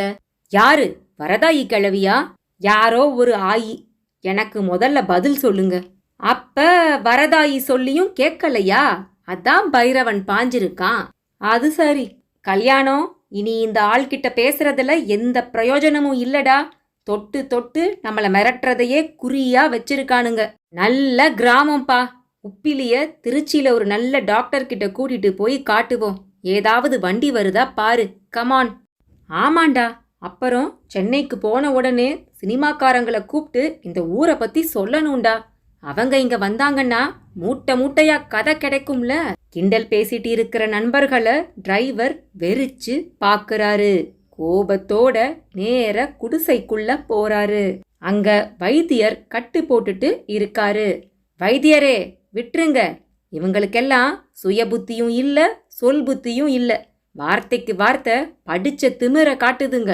பட்டணத்துக்கே விட்டுடுங்க. நானும் கிளம்புறேன். அங்க கல்யாண வீட்டுல வேற ஏகத்துக்கும் வேலை தலைக்கு மேல இருக்கு. டிரைவர் கோபத்தோட கத்திட்டு டிராக்டரை கிளப்பிட்டு போயிடுறாரு. 3 பேரும் குடிசைக்குள்ள போறாங்க. கட்டு போட்டு இருக்கேன், மருந்தும் கொடுத்துருக்கேன். எந்த டாக்டரையும் போய் பார்க்க வேண்டாம், சரியாகிடும், வைத்தியர் கடுமையா சொல்றாரு. 4 பேரும் மௌனமா இருக்காங்க. இந்த கிராமத்துக்கு நீங்கெல்லாம் புதுசா? திரும்பவும் மௌனம். வாயை திறந்து பேச மாட்டீங்களோ? இல்ல, நாங்க எதுவும் பேசல. பேசுனா பதிலுக்கு எதையாவது சொல்லி மிரட்டுவீங்க. அதனால நாங்க எதுவும் பேசல, கல்யாண சுந்தரம் சொல்றான். மிரட்டுறதுக்கு நான் யாரு தம்பி? சும்மா தெரிஞ்சுக்க கேட்டேன். நீதான் தப்பா எடுத்துக்கிற. என்னங்க இந்த கிராமம்? நாங்க அழகம்பட்டிக்கு வந்து முழுசா இன்னும் 1 நாள் கூட ஆகல. நடக்கிற ஒவ்வொரு விஷயமும் புதிராவே இருக்கு. கிராமங்கள்னா சில நம்பிக்கை இருக்கும்னு கேள்விப்பட்டு இருக்கேன். ஆனா அழகம்பட்டிய பொறுத்த மட்டும் நம்பிக்கைக்குள்ள தான் இந்த கிராமமே இருக்கு. குளத்தங்கரைக்கு போனா ஒருத்தர் மிரட்டுறாரு, வீட்டுக்கு வந்தா ஒரு கிழவி மிரட்டுது. கரடுக்கு போனா அங்க ஒருத்தர் மிரட்டுறாரு, வர்ற வழியிலையும் ஒருத்தர் மிரட்டுறாரு. யப்பா சாமி, போதுங்க. கல்யாண சுந்தரம் சலிப்போட சொல்றான். அப்போ வைத்தியரே, வெளியில இருந்து ஒரு குரல் கேக்குது. நண்பர்களும் வெளியில பாக்குறாங்க. அங்க கையில ஒரு கிண்ணத்தோட நின்னுட்டு இருந்தது கரடுல பார்த்த ஒரு கையும் ஒரு காலும் இல்லாத அதே நபர். நண்பர்களுக்கு குப்புன்னு வேர்க்குது. சில நிமிஷங்களுக்கு முன்னாடி இதே நபர் டிராக்டர்ல கையும் காலுமோட இருந்தத பத்தி யோசிக்கிறாங்க. வைத்தியர் வெளியில பார்த்துட்டு, யாரு, சித்திரனாரா? இதோ வந்துட்டேன்னு சொல்லி உள்ள போய் வாழை இலையில சாப்பாடு எடுத்துட்டு வந்து கொடுக்கறாரு. திரும்பி வந்த வைத்தியர்கிட்ட, வைத்தியரே, யாரது? சித்திரனார். அந்த சக்களத்தி கரட்டுல இருக்கிறவரா? ஓ, நீங்க அங்கெல்லாம் கூட போனீங்களா? ஆமா, போனோம். சிற்பங்கள்லாம் அழகா இருந்துச்சு, பார்க்கறதுக்காக போனோம். கல்யாண சுந்தரம் சொல்றான். டேய், ஏண்டா பொய் சொல்ற? வரதாயி பாட்டி அங்க இருக்கிற சக்களத்தி சாமிய கும்பிட்டு வர சொல்லுச்சு, அதுக்காகவும் போனோம். ரமேஷ் சொல்றான். வரதாயி கிழவி சொல்லுச்சுன்னா காரணமில்லாம சொல்லி இருக்க மாட்டாளே. ஆமா, ஊர்குளத்துல குளிக்க போன போது 1 பவுன் காசு கிடைச்சது. அது புதையல் காசுன்னு சொன்னாங்க. அது யாருக்கிட்ட இருக்கோ அவங்க செத்து போயிடுவாங்கன்னு சொன்னாங்க. எல்லாமே காதுல பூ சுத்துற சமாச்சாரமா இருந்துச்சு. இருந்தாலும் சக்களத்தி கரடுல என்னதான் இருக்குன்னு பார்க்க போனோம். போன இடத்துல தான் இந்த நொண்டி மனுஷனையும் பார்த்தோம். அதெல்லாம் சரி, அந்த 1 பவுன் காசு எங்க? தெரியும், இத கேப்பீங்கன்னு தெரியும். அது இப்ப என் நண்பர் சங்கர நாராயணனோட சம்மந்தியம்மா கிட்ட இருக்கு. சரி, அதை விடுங்க. சக்களத்தி கரடுக்கு போனீங்கல்ல, அங்க சக்களத்திய கும்பிடலையா? நாங்க பழனிக்கு போனா முருகனையே கும்பிட மாட்டோம். இது என்ன வைத்தியரே, சக்களத்திய போய் சாமின்னுட்டு? அதுக்காக எங்களுக்கு கடவுள் பக்தி இல்லைன்னெலாம் கிடையாது. கடவுள் பக்தி வேற, இந்த மாதிரி முட்டாள்தனம் வேற. அவ சாமிதான் தம்பிகளா, சாமிதான். அவ கதைய கேட்டா இப்படியெல்லாம் பேச மாட்டீங்க. எனக்கு இப்பதான் உங்களை ஏன் பைரவசாமி கடிச்சிச்சுன்னு புரியுது. நீங்க வேற, எச்சலைய தின்னுட்டு இருந்த நாயது பைரவசாமி அது இதுன்னுட்டு. இப்ப வந்து பிச்சை வாங்கிட்டு போனாரே சித்திரனாரு, அவரு கூட எங்க வரையில சாமிதான். பிச்சை எச்சிலெல்லாம் உங்களுக்கு தான் கேவலம். உலக வெறுத்துட்ட சன்னியாசிகளுக்கு எல்லாம் ஒண்ணுதான். சன்னியாசிகளுக்கு சரி, நாய்களை இந்த லிஸ்ட்ல சேர்த்தா எப்படிங்க? சுகுமார், கொஞ்சம் பொறு. உப்பிலிய பாரு, அவ சாதாரணமா இருக்கான். உப்பிலி, உனக்கு எப்படி இருக்கு? கட்டு போட்டதுல இருந்து எனக்கு வலியே இல்லடா. அப்ப வாங்க, நம்ம கல்யாண வீட்டுக்கு கிளம்பலாம். தம்பிகளா, அந்த தம்பி இங்கேயே இருக்கட்டும், நீங்க போயிட்டு வாங்க. நாளைக்கு காலையில மதியம் மாலைன்னு 3 நேரம் நான் மருந்து தரணும். அந்த மருந்தை சாப்பிடலைன்னா வெறி நோய் வந்து இவரே நாய் மாதிரி கொலைக்க ஆரம்பிச்சிடுவாரு. அதனால தான் சொல்றேன், நீங்க போயிட்டு வாங்க, இந்த தம்பி இருக்கட்டும். சாரிடா, நீ கல்யாணத்துல கலந்துக்க வரல போல. நாய்க்கடி வாங்கத்தான் வந்திருக்க. இங்கேயே கடை, நாங்க கிளம்புறோம். சுகுமார் ஜோக் அடிக்க உப்பிலி ஊர்ன்னு இருக்கான். சரி, நீங்க கிளம்புங்க. சங்கரநாராயணன் தம்பி எனக்கும் நல்ல பழக்கம்.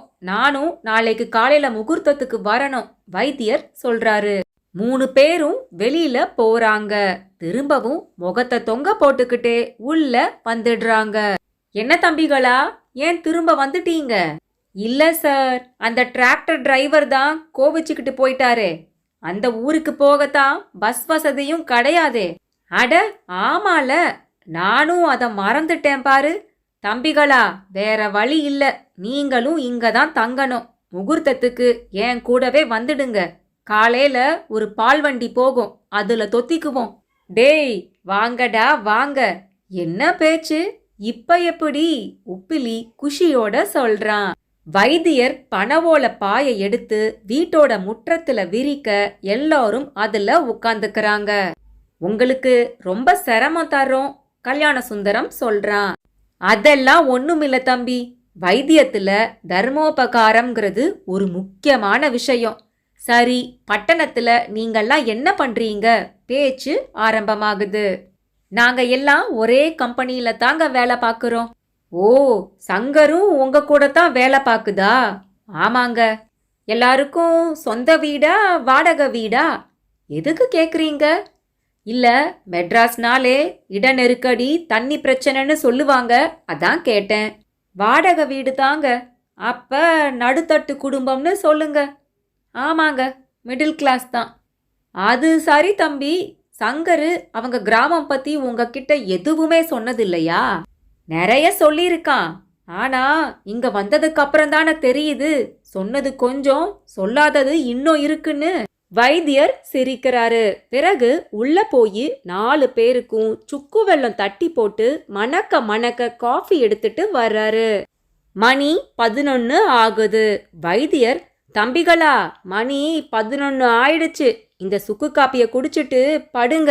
காலையில நல்லா பசிக்கும், உடம்பும் கலகலன்னு இருக்கும். உடம்பு கலகலன்னு ஆயிடும், ஆனா மனசு கல்யாண சுந்தரம் கேக்குறான். என்ன தம்பிகளா, ஊர் விஷயம் உங்களை குழப்பிடுச்சா? ஆமாங்க, நடந்தத நாங்க தற்செயலுன்னு தான் நினைக்கிறோம். ஆனா அதுல உண்மை இருக்கலாம்னு ரமேஷ் நினைக்கிறான். தம்பி, அழகம்பட்டி விஷயம் உங்களுக்கு மட்டும் இல்ல, எங்களுக்கும் கொஞ்சம் குழப்புற விஷயம்தான். வைத்தியர் சொல்லிட்டு காலை சௌகரியமா மடிச்சிட்டு உட்கார்றாரு. அவர் ஒரு கதை சொல்ல தயாராயிட்டாருன்னு தெரிஞ்ச நண்பர்களும் ஆவலோட உட்கார்ந்திருக்காங்க. தம்பிகளா, இந்த அழகம்பட்டி இருக்குதே, சோழ ராஜ்யத்திலேயே சொல்லிக்கிற மாதிரியான கிராமம். காவேரி பாசனத்தால ஊர்ல வருஷத்துக்கு 3 போகம். நெல்லு தவிர வாழை கரும்புக்கும் பஞ்சமில்ல. இந்த மாதிரி ஆத்து பாசானம் உள்ள இடங்கள்ல பணக்கார நாட்டாம அதிகம் இருக்கும். நிலமெல்லாம் அவங்க கையில தான் இருக்கும். நிலத்தை வச்சுக்கிட்டு என்னதான் பண்ண? வேலை பார்க்க ஆள் இருந்தா தானே வெல்லாம. அதனால நாட்டாமைங்க கிட்ட ஏகத்துக்கும் பண்ணை ஆட்களும் இருப்பாங்க. பகல் பூரா உழைப்பு, ராவானா தூக்கம். இதுதான் வாழ்க்கைப்பாடு. ஊரும் செழிப்பா அமைதியா இருந்தது. இந்த நிலையில தான் குருவராய பண்ணாடின்னு ஒரு ஜோஷியர் ஊரு நாட்டாம கூப்பிட்டதா சொல்லி ஊருக்குள்ள வந்தாரு. அவர் ஒரு பிரமாதமான ஜோஷியரு. ஒருத்தர் முகத்தை பார்த்தே 3 காலத்தையும் சொல்ற அளவுக்கு கெட்டிக்காரரு. இத கேள்விப்பட்ட அந்த ஊரு ஜமீன்தாரு ராமதுரைங்கிறவரு பண்ணாடிய அரண்மனைக்கு அழைச்சாரு. ஜோஷியரும் போனாரு. ஜமீன்தார பார்த்த மாத்திரத்துல அதிர்ச்சி ஆயிட்டாரு. ஏன்னா அவரை பார்த்த மாத்திரத்துல அவரோட மனைவி உடம்பு தனியா தலை தனியா இருக்கிற மாதிரி காட்சி ஜோஷியருக்கு தோணுச்சான். ஆனா இதை எப்படி ஜோஷியரு ஜமீன்தார்கிட்ட சொல்ல முடியும்? ஆகையால அதை மட்டும் சொல்லாம விட்டுட்டாரு. ஆனா வேற சில விஷயங்களை சொல்லியிருக்காரு. அதுல ஒண்ணு, ஒரு பொண்ணால ஜமீன்தார் வாழ்க்கை திசை மாற போகுதுன்னு சொல்லியிருக்காரு. பின்னால அப்படித்தான் ஆச்சு. சுகுமார் உதட்டுல ஒரு நமுட்டு சிரிப்பு. என்ன தம்பி, நான் சொல்றது உனக்கு சிரிப்பா இருக்குதா? ஆமாங்க, அம்புலி மாமா கதைய கேக்குற மாதிரியே இருக்கு. டேய் சும்மா இருடா, அவர் முழுசா சொல்லி முடிக்கட்டும். ரமேஷ் தலையில ஒரு தட்டு தட்டுறான். இதோ பாரு, என் மனசுல பட்டாதான் நான் சொன்னேன். எதுக்குடா தலையில தட்டுற நாயே? டேய் கொஞ்சம் சும்மா இருங்கடா. அவங்களுக்குள்ள சின்ன யுத்தம் நடந்துகிட்டு இருக்க வைத்தியருக்கு கோபம் வருது. தம்பி, நான் சொல்றத கொஞ்சம் கேக்குறீங்களா? இது விளையாடுற விஷயம் இல்ல, சீரியஸான விஷயம் தம்பி. சரி சரி சொல்லுங்க வைத்தியரே. ஆமா, கதையை எங்க விட்டேன்? ஜமீன்தார் வாழ்க்கை ஒரு பொன்னால திசை மாறும்னு சொன்னீங்க. ஆ, அப்படித்தான் ஆச்சு. அழகம்பட்டிக்கு போற வழியில ஒரு சின்ன குன்று, அதாவது கரடு ஒன்று வந்துச்சு இல்லையா? ஆமாங்க, அந்த கரடுக்கு பெருஞ்சித்திரனாருங்கிற ஒரு சிற்பி குடும்பத்தோட வந்தாரு. அவரோட மகள் பேரு மேகலை. பொண்ணு அழகுன்னா அழகு, அப்படி ஒரு அழகு. அந்த பொண்ணுக்கும் ஜமீன்தாருக்கும் ஒரு கனெக்ஷன் ஏற்பட்டுடுச்சு.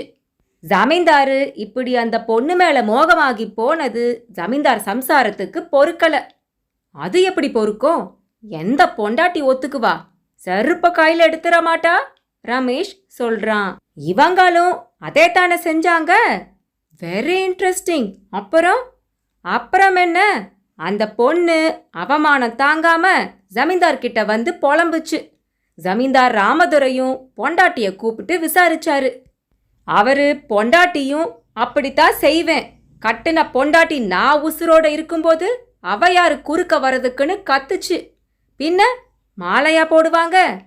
கேளுங்க, இதுக்கப்புறத்தான் விஷயமே இருக்கு. இனி அந்த சிற்பியோட பொண்ணு மேகலைய பார்க்கவே கூடாதுன்னு சொல்லுது. அதுக்கு ஜமீன்தாரு, உன்னை நான் தள்ளி வச்சாலும் வப்பேனே தவிர அவளை தள்ளி வைக்க மாட்டேன். இனி அவளும் எனக்கு பொண்டாட்டி, உனக்கு சக்களத்தின்னு சொல்லியிருக்காரு. சரிதான், சக்களத்தி கரடுங்கிறதுக்கு இதுதான் காரணமா? ஜமீன்தாரு இப்படி சொன்னதும் ராணி கொதிச்சு போயிட்டாங்க. பார்த்தாங்க, ஜமீன்ல இருந்த அவ்வளவு தங்க நகைகளையும் காசுங்களையும் முதல்ல காப்பாத்த நினைச்சாங்க. ஏன்னா ஒவ்வொன்றும் அந்த சிற்பியோட பொண்ணுக்கு பரிசா போய்கிட்டே இருந்துச்சு. என்ன செஞ்சாங்கன்னா எல்லா நகை நட்டையும் தங்க காசையும் ஒரு பானையில போட்டு எங்கேயோ புதைச்சு வச்சுட்டாங்க. இதனால ஜமீன்தாரு பொண்டாட்டியோட பேசுறத நிறுத்திட்டாரு. அப்புறம் ஒரேடியா அந்த மேகலை கிட்டயே போயிட்டாரு. இத ஜமீன்தார் பொண்டாட்டி எதிர்பார்க்கல. என்ன செஞ்சாங்கன்னா நேர குருவராய பண்ணாடிய போய் பார்த்தாங்க. பண்ணாடி அந்த பொண்ணுக்கு சூனியம் வச்சா அவ அழிஞ்சு போயிடுவான்னு சொன்னாரு. சரி, சூனியம் வைங்கன்னு சொல்லிட்டாங்க. இந்த விஷயம் எப்படியோ மேகலையோட அப்பா சிற்பி பெருஞ்சித்திரனாருக்கு தெரிய வந்துடுச்சு. உடனே அவரும் பதிலுக்கு சாமிநாத பண்ணாடின்னு ஒரு ஜோஷியரை போய் பார்த்திருக்காரு. அந்த சாமிநாத பண்ணாடியும் பெருஞ்சித்திரனார 8 காவல் தெய்வங்களை சிற்பமா செதுக்க சொல்லியிருக்காரு. அவரு செய்யற அந்த 8 சிற்பங்களும் குருவராய பண்ணாடியோட ஏவல் செய்வினைகளை தடுத்துரும்னு சொல்லியிருக்காரு. இந்த விஷயம் குருவராய பண்ணாடிக்கு தெரிய வந்துருச்சு. அதனால சாமிநாத பண்ணாடி அந்த 8 காவல் தெய்வ சிற்பங்களுக்கும் அவரோட மந்திரத்தால சக்திகளை கொடுக்கறதுக்கு முன்னாடி இவர் கொடுக்கறதுன்னு முடிவு பண்ணிட்டாரு. குருவராய பண்ணாடி என்ன பண்ணாருன்னா ஜமீன்தார் ஆளுங்களை கூட்டிட்டு போய் ராத்திரியோட ராத்திரியா அந்த சிலைங்கள் எல்லாத்தையும் தூக்கிட்டு வந்துட்டாரு. இப்படி ஆளுக்காளு மோதிக்கிறது சிற்பியோட மகளான மேகலைக்கு பிடிக்கல. அவங்க யாரும் எதிர்பார்க்காத ஒரு முடிவுக்கு வந்தாங்க. துணிச்சலோட ஜமீன்தார் சம்சாரத்தையே போய் பார்த்து, நாம இப்படி மோதிக்க வேண்டாம், என்ன உங்க சக்களத்தியா ஏத்துக்கோங்க, ஒத்துமையா போயிடலாம்னு சொல்லியிருக்காங்க. அதுக்கு அந்த அம்மா, இதெல்லாம் நடக்காது, நீ ஒண்ட வந்த பிடாரி, உன்னை உயிரோடவே விடமாட்டேன்னு சொல்லி மேகலைய கத்திய வச்சு குத்திட்டாங்க. இத கேள்விப்பட்ட ஜமீன்தாரு ஆவேசமா வந்து ராணியோட தலைய வெட்டிட்டாரு. போச்சுடா, 2 லேடிஸும் அவுட்டா? ஜமீன்தாரு அதோட விடல, நேர போய் குருவராய பண்ணாடியையும் குத்தி கொன்னுட்டாரு. அப்புறம் ஆச நாயகியான மேகலையோட உடம்ப தோல்ல போட்டுக்கிட்டு போய் அவங்க தங்கி இருந்த கரடுலையே புதைச்சி அவரும் சோறு தண்ணி இல்லாம செத்து போயிட்டாரு. ஐயையோ, அப்ப அந்த நகைங்க எல்லாம்? அத புதைச்சதுதான் ஜமீன்தார் சம்சாரமாச்சே, அவங்களுக்கு தானே தெரியும், அவங்களும் தானே செத்து போயிட்டாங்க. புதையல் எங்க போச்சுன்னு யாருக்குமே தெரியல. இருந்தும் பல பேர் அதை தேடினாங்க. வயல் வேலை கூட நடக்கல. எங்க பாரு ஒரே குழியா இருக்கும். ஆனாலும் அந்த புதையல் பானை மட்டும் யாரு கையிலையும் சிக்கல. அதே சமயம் இந்த மாதிரி 1-2 காசு கிடைச்சாலும் அதை எடுத்துக்கிட்டு யாரும் ஊரை விட்டு போகவும் முடியாது. அது ஏங்க? அதான் குருவராய பண்ணாடி சக்தி கொடுத்தாருல, அந்த 8 காவல் தெய்வங்களும் காவலா இருந்து இன்னைக்கு வர அந்த புதையலையும் ஊர்ல இருக்கிற தங்கத்தையும் பாதுகாத்துட்டு இருக்கிறதா நாங்க நம்புறோம். எதை வச்சு அப்படி நம்புறீங்க? நாய்க்கடிப்பட்ட உங்களை மாதிரி நபர்களை வச்சுதான். சரி, ஊருக்கு 8 காவல் தெய்வங்கள் இருந்து காவல் காக்குது. அதே சமயம் சக்களத்தி கரடுலையும் ஒரு சக்தி இருக்கிற மாதிரி தெரியுதே, அது எப்படி? ஆமா, இந்த காவல் தெய்வங்க கிட்ட இருந்து காப்பாத்துற சக்தி சிற்பியோட பொண்ணான அந்த மேகலை சக்களத்தி கிட்ட தானே இருக்கு. ஆகையால புதையல் தேடுறவங்க பிரச்சனை வந்தா சக்களத்தி கரடுக்கு போவாங்க, சரியாயிடும். இல்லையே, எல்லாரும் பயப்படுற மாதிரில தெரியுது. ஆமாப்பா, செத்துப்போன சக்களத்தி மேகலை அந்த கரடுல தான் இருக்கா. தன்னை வணங்காம யாராவது போனா அவங்களுக்கு தொல்லை தரதுனால அந்த பயம். சரி, அந்த கரடுல ஒருத்தர் ஒரு கையும் ஒரு காலும் இல்லாம இருக்காரே, அவர் யாரு? அவன் வேற யாரும் இல்ல, செத்து போனாலே சக்களத்தி அவளோட தம்பி, பேரு குறிஞ்சித்திரன். தம்பியா? ஆமா, வயசு 120. ஆத்தாடி வைத்தியரே, இதுவரை காதுல பூதா சுத்துனீங்க, இப்ப பூச்சரத்தையே சுத்த பாக்குறீங்களே, நியாயமா? சுகுமார் இப்படி கேட்க வைத்தியருக்கு கோபமாகுது. என்னோட குழந்தை பிராயத்துல இருந்து சித்திரனார பார்த்துட்டு இருக்கேன், உங்ககிட்ட பொய் எதுக்கு சொல்லணும்? புரிஞ்சுக்கோங்க. சரி, எப்படி இத்தனை வருஷம் உயிர் வாழ முடியுது அவரால? சக்களத்திய நம்பிட்டா சாவு இல்ல, நம்பலேனா சாவுங்கிறதுக்கு அவ ஒரு உதாரணம். இதுதான் எனக்கு தெரிஞ்ச கதை. சோ நீங்க சொன்னதையெல்லாம் கூட்டி கழிச்சு பார்த்தா பல விஷயங்கள் தெளிவாகுது. ஊர்ல தங்க புதையல் இருக்கு. அத 8 திசைக்கும் 8 காவல் தெய்வங்கள் காத்துட்டு இருக்காங்க. அதை தேடின யாருக்கும் இதுவரை அது கிடைக்கல. மீறி கிடைச்சாலும் அதை எடுத்துக்கிட்டு ஊரை விட்டு போக முடியாது. ஏன்னா காவல் தெய்வங்க விடமாட்டாங்க. எந்த சிக்கல் வந்தாலும் காப்பாத்த சக்களத்தி இருக்கா.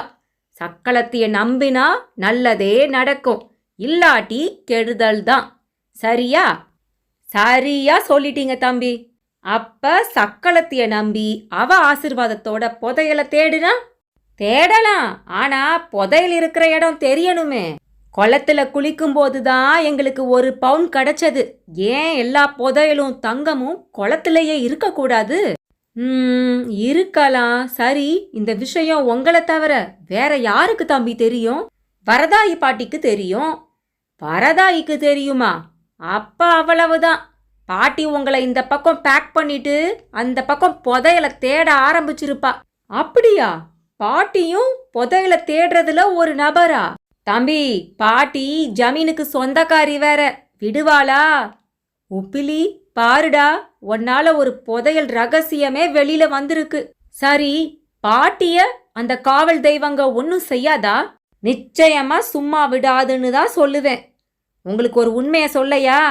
அந்த 1 பவுன் காசு இப்ப உங்ககிட்ட இருந்திருந்தா நீங்க ஊர் எல்லைய தாண்டி இங்க வந்திருக்க முடியாது. அதே சமயம் அதை எடுத்த கைய பைரவன் எப்படி கடிச்சிருக்கான் பாத்தீங்களா? அதை விடுங்க. சரி, நீங்க புதையல தேடலையா? இவ்வளவு விவரம் தெரிஞ்சனா தேடுவேனா? அப்புறம் என் உயிர் என்ன ஆகுறது? சரி, உங்க வீட்ல டிவி இருக்கா? இருக்கே தம்பி. எதுக்கு கேக்குறீங்க? அதுல டிஸ்கவரி சேனல்லாம் பார்த்துருக்கீங்களா? பட்டுப்புழு பூச்சி ஆகிறதுல இருந்து செவ்வாய் கிரகத்துல தண்ணி இருக்குங்கிற வரைக்கும் வரியா காட்டுறாங்களே, பார்த்துருக்கீங்களா? அது விஞ்ஞானம். ஒவ்வொன்றுக்கும் அதுல ஆதாரம் இருக்கு, காரண காரியம் இருக்கு. அதையெல்லாம் பார்த்துட்டு எப்படி வைத்தியரே இந்த மாதிரி விஷயங்களையும் நம்புறீங்க? சுகுமார் இப்படி கேட்டதும் ரமேஷ், நான் நினைச்சேன் நீ கேட்டுட்டேன்னு சொல்றான். வைத்தியர் சிரிக்கிறாரு. அடிக்கடி இப்படி சிரிக்கிறீங்க. நீங்க சொன்ன கதைய டிவி சீரியலா எடுத்தா அதுல உங்க கேரக்டர்ல நடிக்க உங்களையே போடலாம். அப்ப உங்க சிரிப்ப சரியான மர்ம சிரிப்புன்னு பத்திரிக்கையிலேயே எழுதுவாங்க. வைத்தியர் திரும்பவும் சிரிக்கிறாரு. இப்ப அவரு கேள்விய கேட்க ஆரம்பிக்கிறாரு. குமுதம் ரிப்போர்ட்டர் எல்லாம் படிக்கிறது உண்டா தம்பிகளா? படிக்கிறோமே. அதுல மதன் கட்டுரைய படிக்கிறீங்களா? படிக்கிறோம். என்ன இழுக்கிறீங்க? அதுல டெலிபதி பத்தி, வானத்துல இருந்து பல டன் மீன்கள் தரையில விழுந்தது பத்தியெல்லாம் எழுதி அதையெல்லாம் புரிஞ்சுக்கவே முடியலன்னு சொல்லி இருக்காரே, அதுவும் போட்டோவோட. பாத்தீங்களா?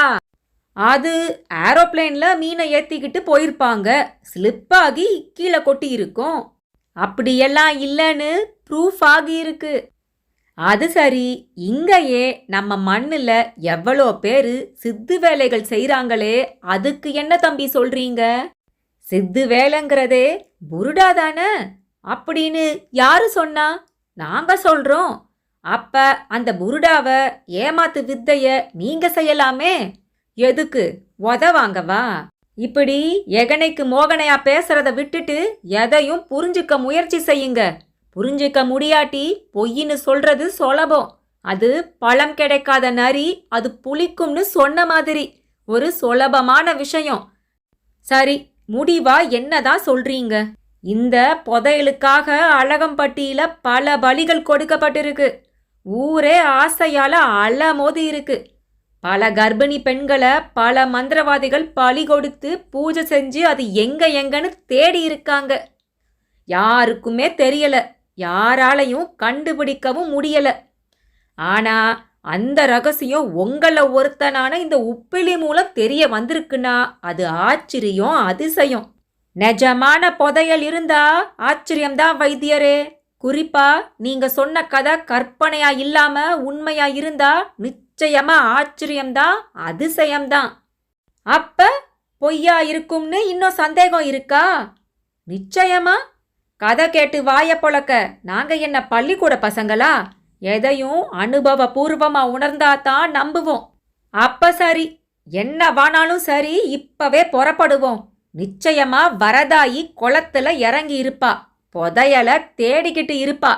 அத பார்த்த பிறகாவது நான் சொன்னது கதையா இல்ல உண்மையான்னு தெரிஞ்சுக்கங்க.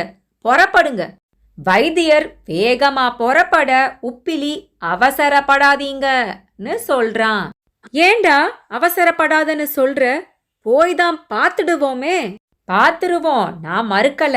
ஆனா குளத்துல புதையல் இருந்தாலும் அத அந்த கிழவியால எடுக்க முடியாது. எப்படிடா சொல்ற? ஆமாண்டா, அதோட ஆழம், உள்ள இருக்கிற அழுத்தம் இதெல்லாம் எனக்கு தான் தெரியும். எனக்கு யோகா பயிற்சி கொஞ்சம் தெரியும். அதனால நல்லா மூச்சு கட்டுவேன். ஆனா அது அந்த பாட்டியோட ஆட்களால முடியணுமே. அடுத்து ஒரு பானையில வச்சு ஒளிச்ச புதையல்னு இவர் சொல்றாரு. அப்படின்னா என் கையில பானை தானே அகப்பட்டு இருக்கணும். ஒரே ஒரு தங்க காசு மட்டும் எப்படி கிடைச்சது? வைத்தியரும் கொஞ்ச நேரம் யோசிக்கிறாரு. பிறகு நியாயமான சந்தேகம்தான். ஏன் சந்தேகம் என்னன்னா, அந்த புதையல் பானைய ராணியம்மா குளத்துக்குள்ள போடும்போது ஒரு சில காசுகள் மட்டும் தவறி குளத்துக்குள்ள விழுந்திருக்கலாம் இல்லையா? அது இந்த உப்பிலி கையில கிடைச்சிருக்கலாம் இல்லையா? இருக்கலாம். இந்த ராத்திரியில இங்க முடங்கி கிடக்கிறதுக்கு பதிலா குளத்தங்கரைக்கு போய்தான் பார்த்துடுவோமே. ரமேஷ் துடிக்கிறான். இப்ப எப்படிடா போக முடியும்? பால் வண்டி காலையில தான் வரும்னு சொன்னாருல. பால் வண்டி தான் தம்பி காலையில வரும். சைக்கிள் வண்டி இருக்கே. வைத்தியர் சொன்ன 5வது நிமிஷம் 5 பேருமா சேர்ந்து சைக்கிள்ல ஏறி புறப்படுறாங்க. அந்த பரிமேலழகன்பட்டி கரடு முரடு சாலையில 2 சைக்கிள் பறந்துட்டு இருக்கு. நான் இருக்கேங்கிற மாதிரி நிலாவும் வழி காட்டிட்டு இருக்கு. சக்களத்தி கரட கடக்கும் போது மட்டும் வைத்தியருக்கு கொஞ்சம் பயமா இருந்தது. வண்டிய நிறுத்த சொல்லி தயாரா கொண்டு வந்திருந்த கற்பூரத்தை சாலையோர கருங்கல் மேல வச்சு பொறுத்துறாரு. கரட பார்த்து ஒரு கும்பிட போட்டுட்டு நண்பர்களையும் பாக்குறாரு. நம்பிக்கை இருக்கோ இல்லையோ கும்பிட்டுக்கங்கன்னு சொல்றாரு. அவங்களும் நமட்டு சிரிப்போட ஒரு கும்பிட போட்டுட்டு திரும்பவும் சைக்கிள்ல ஏற வண்டி வேகமா பறக்குது. குளத்தங்கரை கிட்ட வந்தாச்சு. வைத்தியர் வண்டிய இங்கேயே நிறுத்திட்டு சத்தம் போடாம வாங்க. பூனை மாதிரி மெதுவா நடந்து போறாங்க. பார்த்தீனியம் இடுப்பளவுக்கு வளர்ந்திருந்தது. மின்மினிகள் அங்க ஜொலிச்சுக்கிட்டு இருக்கு. குளத்தை பாக்குறாங்க. அங்க யாரும் இருக்கிற சுவடு இல்லாம குளம் அமைதியா இருக்கு. வைத்தியருக்கு ஏமாற்றமாயிடுச்சு. பூனை மாதிரி மெல்ல நடந்து போய் நாய் சிலை இருக்கிற படித்துறை பக்கம் இருந்து எட்டி பாக்குறாங்க.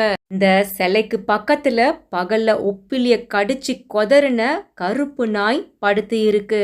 அத பார்த்ததுமே 5 பேருக்குமே குப்புன்னு வேர்க்குது. மெதுவா அங்க இருந்து விலகி இன்னொரு பக்கம் போயிடுறாங்க. என்ன வைத்தியரே, என்னென்னமோ சொன்னீங்க, யாரையுமே காணுமே. அங்க அந்த பைரவன் படுத்திருக்கான்ல, அவனுக்கு பயந்துட்டு தான் அந்த வரதாயி கிழவி ஓடி இருப்பான்னு நினைக்கிறேன். அட என்ன வைத்தியரே நீங்க, புதையல் ரகசியம் தெரிஞ்சுக்கிட்ட நிலையில நாய் படுத்திருக்குன்னு யாராவது சும்மா இருப்பாங்களா? ஒரு துப்பாக்கி தோட்டா போதுமே, அத காலி பண்ண. ரமேஷ் கேள்வியா கேட்டுட்டே இருக்கான். தம்பி, நீ நினைக்கிற மாதிரி அது சாதாரண நாய் இல்ல. அதோட சுட்டு கொல்லணும்னா துப்பாக்கி வேணுமே. கிளவிக்கிட்ட அது இருந்திருக்காது. சுகுமார் வாட்ச பாக்குறான். மணி காலையில 5. விடிய போகுதுடா. நாம புதையல தேடி வீணா அலைஞ்சுக்கிட்டு இருக்கோம்னு நினைக்கிறேன். இந்நேரம் கல்யாண வீட்டுக்கு போயிருந்தா சந்தோஷமா தண்ணி அடிச்சிட்டு சீட்டாவது ஆடி இருப்போம். இவரோட வந்து ஏமாந்தது தான் மிச்சம். வைத்தியருக்கு ஒரு மாதிரி ஆகுது. இல்ல தம்பி, நான் சொல்றது சத்தியம். புதையல் ரகசியம் சாதாரணமான விஷயம் இல்ல. ஆனா நீங்க அத போற போக்குல கண்டுபிடிச்சு அருமை தெரியாம கிளவிக்கிட்டையும் சொல்லிட்டீங்க. திரும்பவும் அதையே சொல்றாரு. சரி வாங்க, சங்கர் வீட்டுக்கு போகலாம். கல்யாண சுந்தரம் சொல்ல எல்லாருமா சங்கர் வீட்டுக்கு நடக்கிறாங்க. கல்யாண வீடுங்கிறதுனால அந்த நேரத்திலையும் எல்லாருமே முழிச்சுதான் இருந்தாங்க. உள்ள வந்த நண்பர்களை பார்த்த சங்கர நாராயணன் உப்பிலிய பார்த்து, டேய் எப்படிடா இருக்கு? வழியெல்லாம் ஒன்னும் இல்லடா, நல்லா இருக்கே. உங்க பக்கத்து ஊர் வைத்தியரு பெரிய ஆளுதான். உப்பிலி சொல்ல சங்கர் வைத்தியரையும் வரவேற்கிறான். சங்கரோட அம்மா சந்திராவதியும் கல்யாண பெண் அபிராமியும் வந்து நண்பர்களை நலம் விசாரிச்சுட்டு போறாங்க. கல்யாண வீட்ல இருந்த சிலர் பக்கத்துல வந்து உப்பிலி கைய பார்த்துட்டு சக்களத்தி காப்பாத்திட்டான்னு சொல்றாங்க. நண்பர்கள் மாடிக்கு கிளம்புறதுக்கு போக வைத்தியர் உப்பிலிய மட்டும் அழைச்சிட்டு போய் காலையில கொடுக்க வேண்டிய மருந்தை கொடுத்துட்டு திரும்பவும் கூட்டிட்டு வர்றாரு. முகூர்த்த நேரம் நெருங்கிடுச்சு. வரதாயி பாட்டி சரியான நேரத்துக்கு உள்ள வந்து அட்சதைய போட்டுட்டு சாப்பிடாம கொள்ளாம திரும்பவும் வெளியேற பாக்குறாங்க. கல்யாண சுந்தரம் ஓடி போய் பாட்டிய மறிச்சு நிக்கிறான். பாட்டி, என்னடா தம்பி, எப்படி இருக்கான் உன் தோஸ்து? நல்லா இருக்கான். ஆமா, எங்க வந்த உடனே ஓடுறீங்க? ஏன், என்ன பண்ணணுங்கிற? அது ஒண்ணுமில்ல, உன்கிட்ட கொஞ்சம் பேசணும். எதை பத்தி? அந்த புதையலை பத்தி தான். புதையலா? நீதானே நேத்து சொன்ன. எப்ப சொன்னேன்? நேத்து சாயந்தரமா சொல்லல? வயசாயிடுச்சு இல்லையா, எப்ப எதை பேசுறேன்னு தெரியல, ஒரே ஞாபக மறதி. என்ன பாட்டி, எங்களையெல்லாம் ஏகத்துக்கும் மிரட்டி சக்களத்தி கோவிலுக்கெல்லாம் போக சொல்லிட்டு இப்ப ஞாபக மறதின்னு டபாய்க்கிறியா? நான் என்னத்தடா டபாய்ச்சேன்? ஊர் சொல்ற கதைய நானும் சொன்னேன். விடு, எனக்கு சோழி கிடக்கு. பாட்டி நழுவுற விதத்துல ஒரு அவசரம் தெரிஞ்சது. இதையெல்லாம் பார்த்துக்கிட்டு இருந்த ஒருத்தர் கல்யாண சுந்தரத்தை கூப்பிடுறாரு. தம்பி, ஐயா நீங்க? நான் இந்த ஊர்ல இருக்கிற ஒரே வாத்தியாரு. என் பேரு சிவஞானம். நல்லதுங்க, சங்கர நாராயணனுக்கு நீங்க தான் வாத்தியாரோ? ஆமாப்பா, இந்த ஊர் திண்ண பள்ளிக்கூடத்துல தான் அவன் 5th வரைக்கும் படிச்சான். அப்ப நான் தான் வாத்தியாரு. போகட்டும், உங்களை ஒன்று கேட்கலாமா? கேளுங்க. உங்களுக்கு ஏதும் தங்க நாணயம் கிடச்சிச்சோ? எனக்கு இல்லைங்க, என் ஃப்ரெண்ட் உப்பிலிக்கு குளத்துல குளிக்கும்போது கிடச்சது. அது அந்த கிழவிக்கும் தெரிஞ்சிடுச்சோ? நல்லா தெரியுங்க. அதை கேள்விப்பட்டு தான் அவங்க எங்ககிட்ட வந்து பேசவே செஞ்சாங்க. என்னென்னவோ சொல்ல வேற செஞ்சாங்க. நினச்சேன், வேற யாருக்கு தெரியும்? வைத்தியருக்கு தெரியுங்க. இந்த நாய்க்கடிக்கெல்லாம் வைத்தியம் பாப்பானே, அந்த வைத்தியனுக்கா? ஆமாங்க, பக்கத்து ஊர்ல இருக்காரே அவருதான். வைத்தியன் உங்களை ரொம்ப மிரட்டி இருப்பானே? ஆமாங்க, இந்த ஊருக்குன்னே ஒரு கதை இருக்கே, அதை சொன்னாரு. 8 காவல் தெய்வம் 8 பக்கம் நின்று காவல் காக்குதாமே. சொன்னானா? சொன்னாருங்க. It is very interesting. அந்த மாதிரி புருடாஸ் எல்லாம் இன்ட்ரெஸ்டிங்காக தான் இருக்கும். ஆமா, அதை நம்பிட்டீங்களா? நம்பினோமோ நம்பலையோ, குழம்பி இருக்கும். சரி, அதை பத்தி நீங்க என்ன சார் நினைக்கிறீங்க? நான் என்னத்த சொல்ல, ஊரே உங்களை மாதிரி தான் பயந்தும் குழம்பியும் கிடக்குது. ஊரு சரி, நீங்க எல்லாம் கட்டு கதை. அப்ப புதையல்? அது மட்டும் நெஜம் தம்பி. ஆனா 8 தெய்வங்கள் காவல் காக்குது. அதை எடுக்க ஆசைப்படுறவங்க அழிஞ்சு போயிடுவாங்க. பைரவசாமி விட மாட்டாரு. சக்களத்தைய கும்பிட்டா ஒன்றும் செய்ய மாட்டான்னு சொல்றது எல்லாமே கட்டு கதை. அட, ஆச்சரியமா இருக்கே. இந்த ஊர்ல நீங்க மட்டும்தான் இதை கட்டுக்கதைன்னு சொல்றீங்க. இத சொல்ல தனியா ஒரு மூளை தேவையா தம்பி? பிள்ளையாறு பிடிக்க போய் குரங்கு பிடிச்ச கதையா? ஜமீன் சொத்தை கள்ளங்க கிட்ட இருந்து காப்பாத்த ஆசைப்பட்டு சொன்ன ஒரு பொய் இப்ப ஒரு புராணமாவே இந்த ஊர்ல நம்பப்பட்டுட்டு இருக்கு. கொஞ்சம் புரியுற மாதிரி சொல்லுங்களேன் சார். தம்பி, இந்த ஊரு வளமான ஊரு. இந்த ஊரு ஜமீனும் ரொம்ப செழிப்பான ஜமீனு. ஆனா இந்த ஊரை தவிர சுத்துப்பட்டுல இருக்கிற எல்லா கிராமமும் வானம் பார்த்த பூமிங்க. காவேரி பாசனம் இந்த ஊரோட சரி. இதனால வெளியூர்காரங்க வயல் வேலைக்கு இந்த ஊருக்கு தான் வருவாங்க. ஜமீன்தாரு ஒரு கொடுமைக்காரரு. கூலிய ஒழுங்கா தராம கஷ்டப்படுத்தினாரு. குடிக்க தண்ணி கூட தரல. இதனால நக்சலைட்டுங்களும் கள்ளர்களும் உருவானாங்க. கன்னம் வச்சு திருடுனாங்க. கன்னம் வைக்கிறதா? அப்படின்னா சொல்லிட்டு திருட வருவாங்க. நாம எவ்வளவுதான் ஜாக்கிரதையா இருந்தாலும் நம்மளை ஏமாத்திட்டு திருடிட்டு போயிடுவாங்க. அப்படித்தான் ஜமீனுக்கும் குறி வச்சாங்க. ஓ, ஐ சி. ஜமீன்தாரினி கெட்டிக்காரி. அவ்வளவு நகைகளையும் எங்கேயோ பதுக்கிட்டாங்க. இதனால கள்ளங்க ஏமாந்து ராணிய கொன்னுட்டாங்க. ஓ, அப்படியாக்கும். சரி, எட்டு சாமி காவல் கதையெல்லாம் இதுல எப்படி? இதெல்லாம் தான் சிலர் உருவாக்குன கட்டு கதை தம்பி.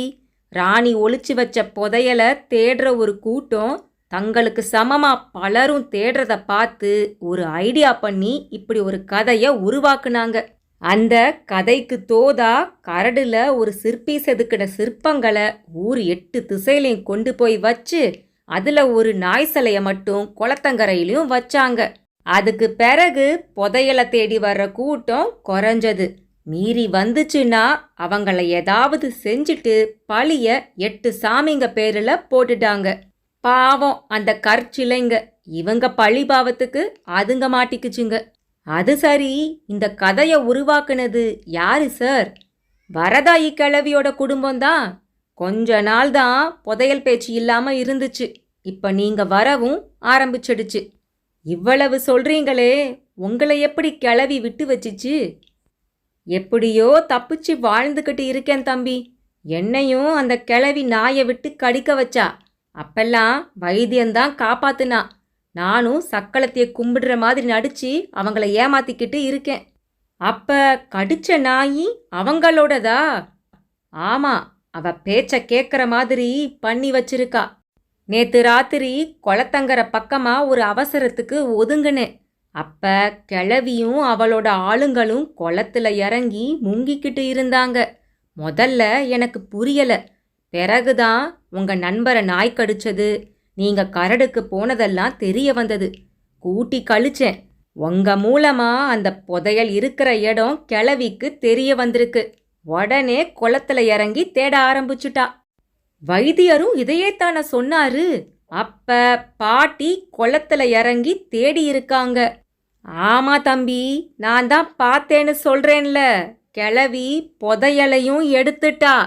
சார், என்ன சொல்றீங்க? ஆமாம்பா, அவ வீட்டுக்கு போனா உனக்கு உண்மை புரியும். மை காட், புதையல்ங்கிறது அரசாங்க சொத்து இல்ல சார். ஆமாம் தம்பி, அதை தேடி எடுக்கிறதுக்காக பொய்க்கதை சொல்றது, ஊரை மிரட்டுறது, கண்கொத்தி பாம்பா எல்லாரையும் கவனிக்கிறது எல்லாமே தப்பு தானே? அப்சல்யூட்லி. அது சரி சார், அந்த சக்களத்தி கரடுல ஒரு கால் ஒரு கை இல்லாத மனுஷர் இருக்காரே, அவர் யாரு? அவரு பேரு சித்திரன். கிழவியோட கையாளு. கரடுக்கு யாரு வந்தா போனான்னு சொல்றவன். ஊர்ல உழவுற கதைய கட்டு கொலையாம வச்சிருக்கிறவ. அங்க போறவங்க கிட்ட பல சந்தர்ப்பங்கள்ல நகை பணத்தை கூட புடுங்கி இருக்கான். அது மட்டும் இல்லாம அந்த கரடு வழியா போறவங்கள கட்டை காலும் கட்டை கையும் மாட்டிக்கிட்டு போய் மிரட்டி மயக்கமடைய செஞ்சிருக்கான். கும்பிடாம போறவங்கள மிரட்டி இருக்கான். நான் கரடுக்கு போன சந்தர்ப்பத்துல ஒரு பெட்டியில கட்டை காலும் கையையும் பார்த்து தெரிஞ்சுக்கிட்டேன். ச்சே, எப்படியெல்லாம் ஏமாத்தி இருக்காங்க. இவ்வளவு தெரிஞ்ச நீங்க ஏன் சார் சும்மா இருக்கீங்க? போலீஸுக்கு போயிருக்கலாமே. போறது சுலபம் தம்பி, ஆனா இதையெல்லாம் நிரூபிக்கிறது ரொம்ப கஷ்டம். அவ்வளவு ஏன், ஒரு போலீஸ் இன்ஸ்பெக்டரே புதையல் ஆசையோட இந்த ஊருக்கு வந்து அட்டகாசம் பண்ணினாரு. அவரை அநியாயமா நாயை விட்டு கடிக்க வச்சாங்க. அவரு படாத பாடுபட்டாரு. சாகும்போது நாய் மாதிரி கொலைச்சிக்கிட்டே செத்து போனாரு. எவ்வளவு பெரிய கொடுமை! உங்களை ஊர்ல யாருமே நம்பலையா சார்? சொன்னாலும் நம்ப மாட்டாங்கப்பா. பயம். பொதுவுல கடவுள் நம்பிக்கையோட முட்டாள்தனமான இந்த மாதிரி கொடூரமான விஷயங்களை படர விட்டா அது நீண்ட காலத்துக்கு அப்படியே இருக்கும். இதுவும் அப்படித்தான். இதுக்கு என்னதான் சார் வழி? காதை கொண்டு வாங்க, சொல்றேன். கல்யாணம் முடிஞ்சு விருந்து பந்தியும் முடிஞ்சிருச்சு. கல்யாணத்துக்கு வந்த கூட்டமும் திரும்பவும் வீட்டுக்கு போயாச்சு. அங்க சிலர் மட்டும் உட்கார்ந்து இருக்காங்க. சங்கரோட அம்மா சந்திராவதி நண்பர்களை மனசார புகழ்ந்துக்கிட்டு இருந்தாங்க. கல்யாண சுந்தரம் மட்டும் அங்க இல்லாம எங்கேயோ போயிருந்தான். எங்க தம்பி, கல்யாண சுந்தரத்தை மட்டும் காணோம்? வைத்தியர் வீட்டுக்கு மருந்து வாங்கிட்டு வர போயிருக்கானோ என்னவோ. எப்படியோப்பா, 4 பேரும் வந்திருந்து இந்த கல்யாணத்தை நடத்தி கொடுத்துட்டீங்க. நீங்க இல்லாட்டி ரொம்ப கஷ்டப்பட்டிருப்பேன். சொன்னவங்க கண்ணில் கண்ணீர் வடியுது. அட என்னம்மா நீங்க, ஏதோ எங்களால ஆனதை செஞ்சோம். நண்பர்களும் நெகிழ்ச்சி அடைகிறாங்க. அப்போ சம்மந்தி அம்மா அவங்கள கடந்து போறாங்க. நண்பர்களை பார்த்து சிநேகமா ஒரு சிரிப்பு. கையில வெத்தலை பாக்கு. ஒரு சேரை இழுத்து போட்டு வாகா உட்காந்துக்கிறாங்க. பக்கத்துல தென்னங்கீற்று பந்தல். அதுல ஒரு ஓட்டை. அது வழியா அந்த கருப்பு நாயி அவங்களையே உத்து பார்த்துக்கிட்டு இருக்கு. அந்த கருப்பு நாய் சம்மந்தி அம்மாள பார்த்துக்கிட்டு இருக்கிறத ஒருவர் மட்டும் கவனமா பார்த்துக்கிட்டு இருக்காரு. பந்தல்ல இருக்கிற ஓட்டைய தன் காலால பெருசாக்கி அந்த நாயி உள்ள பாய்றதுக்கு வழிய பாக்குது. இதை எல்லாமே கவனிச்சுக்கிட்டு இருந்த அந்த ஒருத்தர் பந்தலுக்கு பின்னாடி பாக்குறாரு. அங்க ஒருத்தன் தீக்குச்சிகளை கொளுத்தி நாயோட பின்பக்கத்துல போட்டுக்கிட்டு இருக்கான். நாய் பாவம் சூடு தாங்காம பந்தல வேகமா பிரிக்குது. இத பார்த்தவருக்கு பயங்கர கோபம். கொஞ்ச நேரத்திலேயே நாய் பந்தல் முழுசையும் கிழிச்சு சம்மந்தி அம்மாள் மேல சீறி பாயுது. இதுக்காகவே காத்திருந்த அவர் துப்பாக்கியை எடுத்து நாயோட காலை குறிப்பாத்து சுட அதுவும் சுருண்டு கீழே விழுகுது. கல்யாண வீடே கதிகலங்கி போயிடுச்சு. துப்பாக்கியால சுட்டது வேற யாரும் இல்ல, போலீஸ். நண்பர்கள் 3 பேரும் அவர் முன்னாடி வந்து நிக்கறாங்க. இதுல யாரு உப்பிலி? போலீஸ் கேக்குறாரு. உப்பிலி முன்னாடி வந்து நிக்க, கங்க்ராச்சுலேஷன்ஸ், உங்களால பெரிய பெரிய விஷயமெல்லாம் நடக்க போகுது. ஓகே கமான், இப்ப அந்த பாட்டியம்மா வீட்டுக்கு போகணும். நாய்க்கடிங்கிறது ஒரு அமானுஷ்ய செயல் கிடையாது, அது ஒரு திட்டமிட்ட தாக்குதல். மிஸ்டர் கல்யாண சுந்தரம் கொடுத்த கம்ப்ளைண்ட் ரொம்ப சரி. Come on quick. எல்லாருமா சேர்ந்து வரதாயி கிழவி வீட்டுக்கு புறப்படுறாங்க. வரதாயி பாட்டி வீடு. வீட்டை சுத்தி போலீஸ். உள்ள போயிட்டு வெளியில வந்த தாசில்தார் கையில தூக்க முடியாத சைஸ்ல ஒரு வெங்கல பானை. பச்சையா பழுப்பேறி பார்க்கவே விகாரமா இருந்தது. உள்ள நிறைய தங்க நாணயங்கள், நகைகள். ஊரே அத பார்த்து வாய பிளந்து நிக்குது. கல்யாண சுந்தரமும் வாதியாரும் போலீஸ் கிட்ட பேசிட்டு இருக்காங்க. வரதாயி பாட்டியையும் அவள் சகாக்களையும் ஒரு வேனுல ஏத்துறாங்க. ரமேஷ், சுகுமார், உப்பிலி வாங்கடா, நம்மள பத்திரிக்கையில பேட்டியெல்லாம் எடுக்க போறாங்க. கல்யாண சுந்தரம் நண்பர்களை அழைச்சிட்டு வாதியாரோட சேர்ந்து இன்னொரு வேன்ல ஏறிக்கிறான். வைத்தியரும் கூடவே ஏறிக்கிறாரு. சங்கர நாராயணனும் வேன்ல ஏற முற்பட, சங்கர் நீ போய் சம்மந்தி வீட்டுக்காரங்களை கவனி, நாங்க இத பாத்துக்கிறோம். போலீஸ் சம்பிரதாயம் முடிஞ்ச பிறகு நாங்களும் அங்க வந்துடுறோம்னு சொல்ல சங்கருக்கும் சரின்னு பட்டது. 2 வேனும் புறப்படுது. கல்யாண சுந்தரம் நண்பர்கள் கிட்ட வாத்தியார சந்திச்சதுல இருந்து போலீஸ் ஸ்டேஷன்ல கம்ப்ளைண்ட்ஸ் கொடுத்தது வர நடந்த எல்லா விஷயத்தையும் சொல்றான். ஆமா, அந்த புதையல் பானை எங்க இருக்கு? அந்த புதையல் பானை தாசில்தாரோட அந்த வேன்ல போய்கிட்டு இருக்கு. அந்த வேன்ல தான் பாட்டியும் புதையலை முங்கி எடுத்த அவளோட கையாலும் இருக்கான். எப்படியோ பல வருஷமா ஒரு புதிரா இருந்த ஒரு விஷயத்த முடிவுக்கு கொண்டு வந்துட்டீங்க. சபாஷ் உப்பிலி, சப் இன்ஸ்பெக்டர் சொல்றாரு. 8 காவல் தெய்வங்களாம் எல்லை தாண்ட முடியாதான். எவ்வளவு பொய்! மரங்களை மயில்கல்ல எல்லாம் தெய்வமா நினைச்சு கும்பிடுறவங்க இருக்கிற வரைக்கும் இப்படி நம்பிக்கைகள் இருக்கத்தான் செய்யும். இப்படி இந்த வேன்ல பேசிக்கிட்டே போக திடீர்னு பாட்டி போன வேனு தாறுமாறா ஓடுறத கவனிக்கிறாங்க. அந்த வேன்ல இருக்கிற இன்ஸ்பெக்டர் பதஷ்டத்தோட, யோ என்னையா, என்ன ஆச்சு சார்? திடீர்னு பிரேக் பிடிக்கல சார், இதுலயாவது மோதி நிறுத்தினாதான் நிறுத்த முடியும் போல சார். டிரைவரும் பதஷ்டப்படுறாரு. சரியா இந்த நேரம் பார்த்து எதிரில ஒருத்தன் ட்ரை சைக்கிள்ல வந்துட்டு இருக்கான். ட்ரை சைக்கிள்ல பேரலா மண்ணெண்ணெய் இருக்குது. இப்ப பார்த்து மண்ணெண்ணெய் வண்டியா சொல்லி வாய மூடல. வேன் ட்ரை சைக்கிள் மேல மோதி கவிழ்ந்து புரளுது. அடுத்த நொடி குபீர்னு தீ பிடிச்சு எரியுது. பின்னாடி வேன்ல வந்த எல்லாருமே கீழே இறங்கி நிக்கிறாங்க. ஃபயர் சர்வீஸ் வந்து தீ அணைக்கிறதுக்கு 1/2 மணி நேரம் ஆகிடுச்சு. வண்டி கவிழ்ந்து புரண்டதுல உள்ள இருந்த டிரைவர், இன்ஸ்பெக்டர், தாசில்தார் மட்டும் எப்படியோ தூக்கி எறியப்பட்டிருக்காங்க. ஆனா வரதாயி கிழவி புதையல் பானை அவளுடைய சகாக்கள் அந்த வேனோட சேர்ந்து முழுசா கருகி சாம்பலா ஆகியிருந்தது. அந்த கருகின வேனுக்கு கொஞ்சம் தள்ளி ஒரு மைல்கல். பரிமேலழகன்பட்டி கிராம பஞ்சாயத்து எல்லை ஆரம்பம்னு எழுதியிருக்கு. வைத்தியர், வாதியார், நண்பர்கள் எல்லோருமே அந்த மைல்கல்ல பாக்குறாங்க.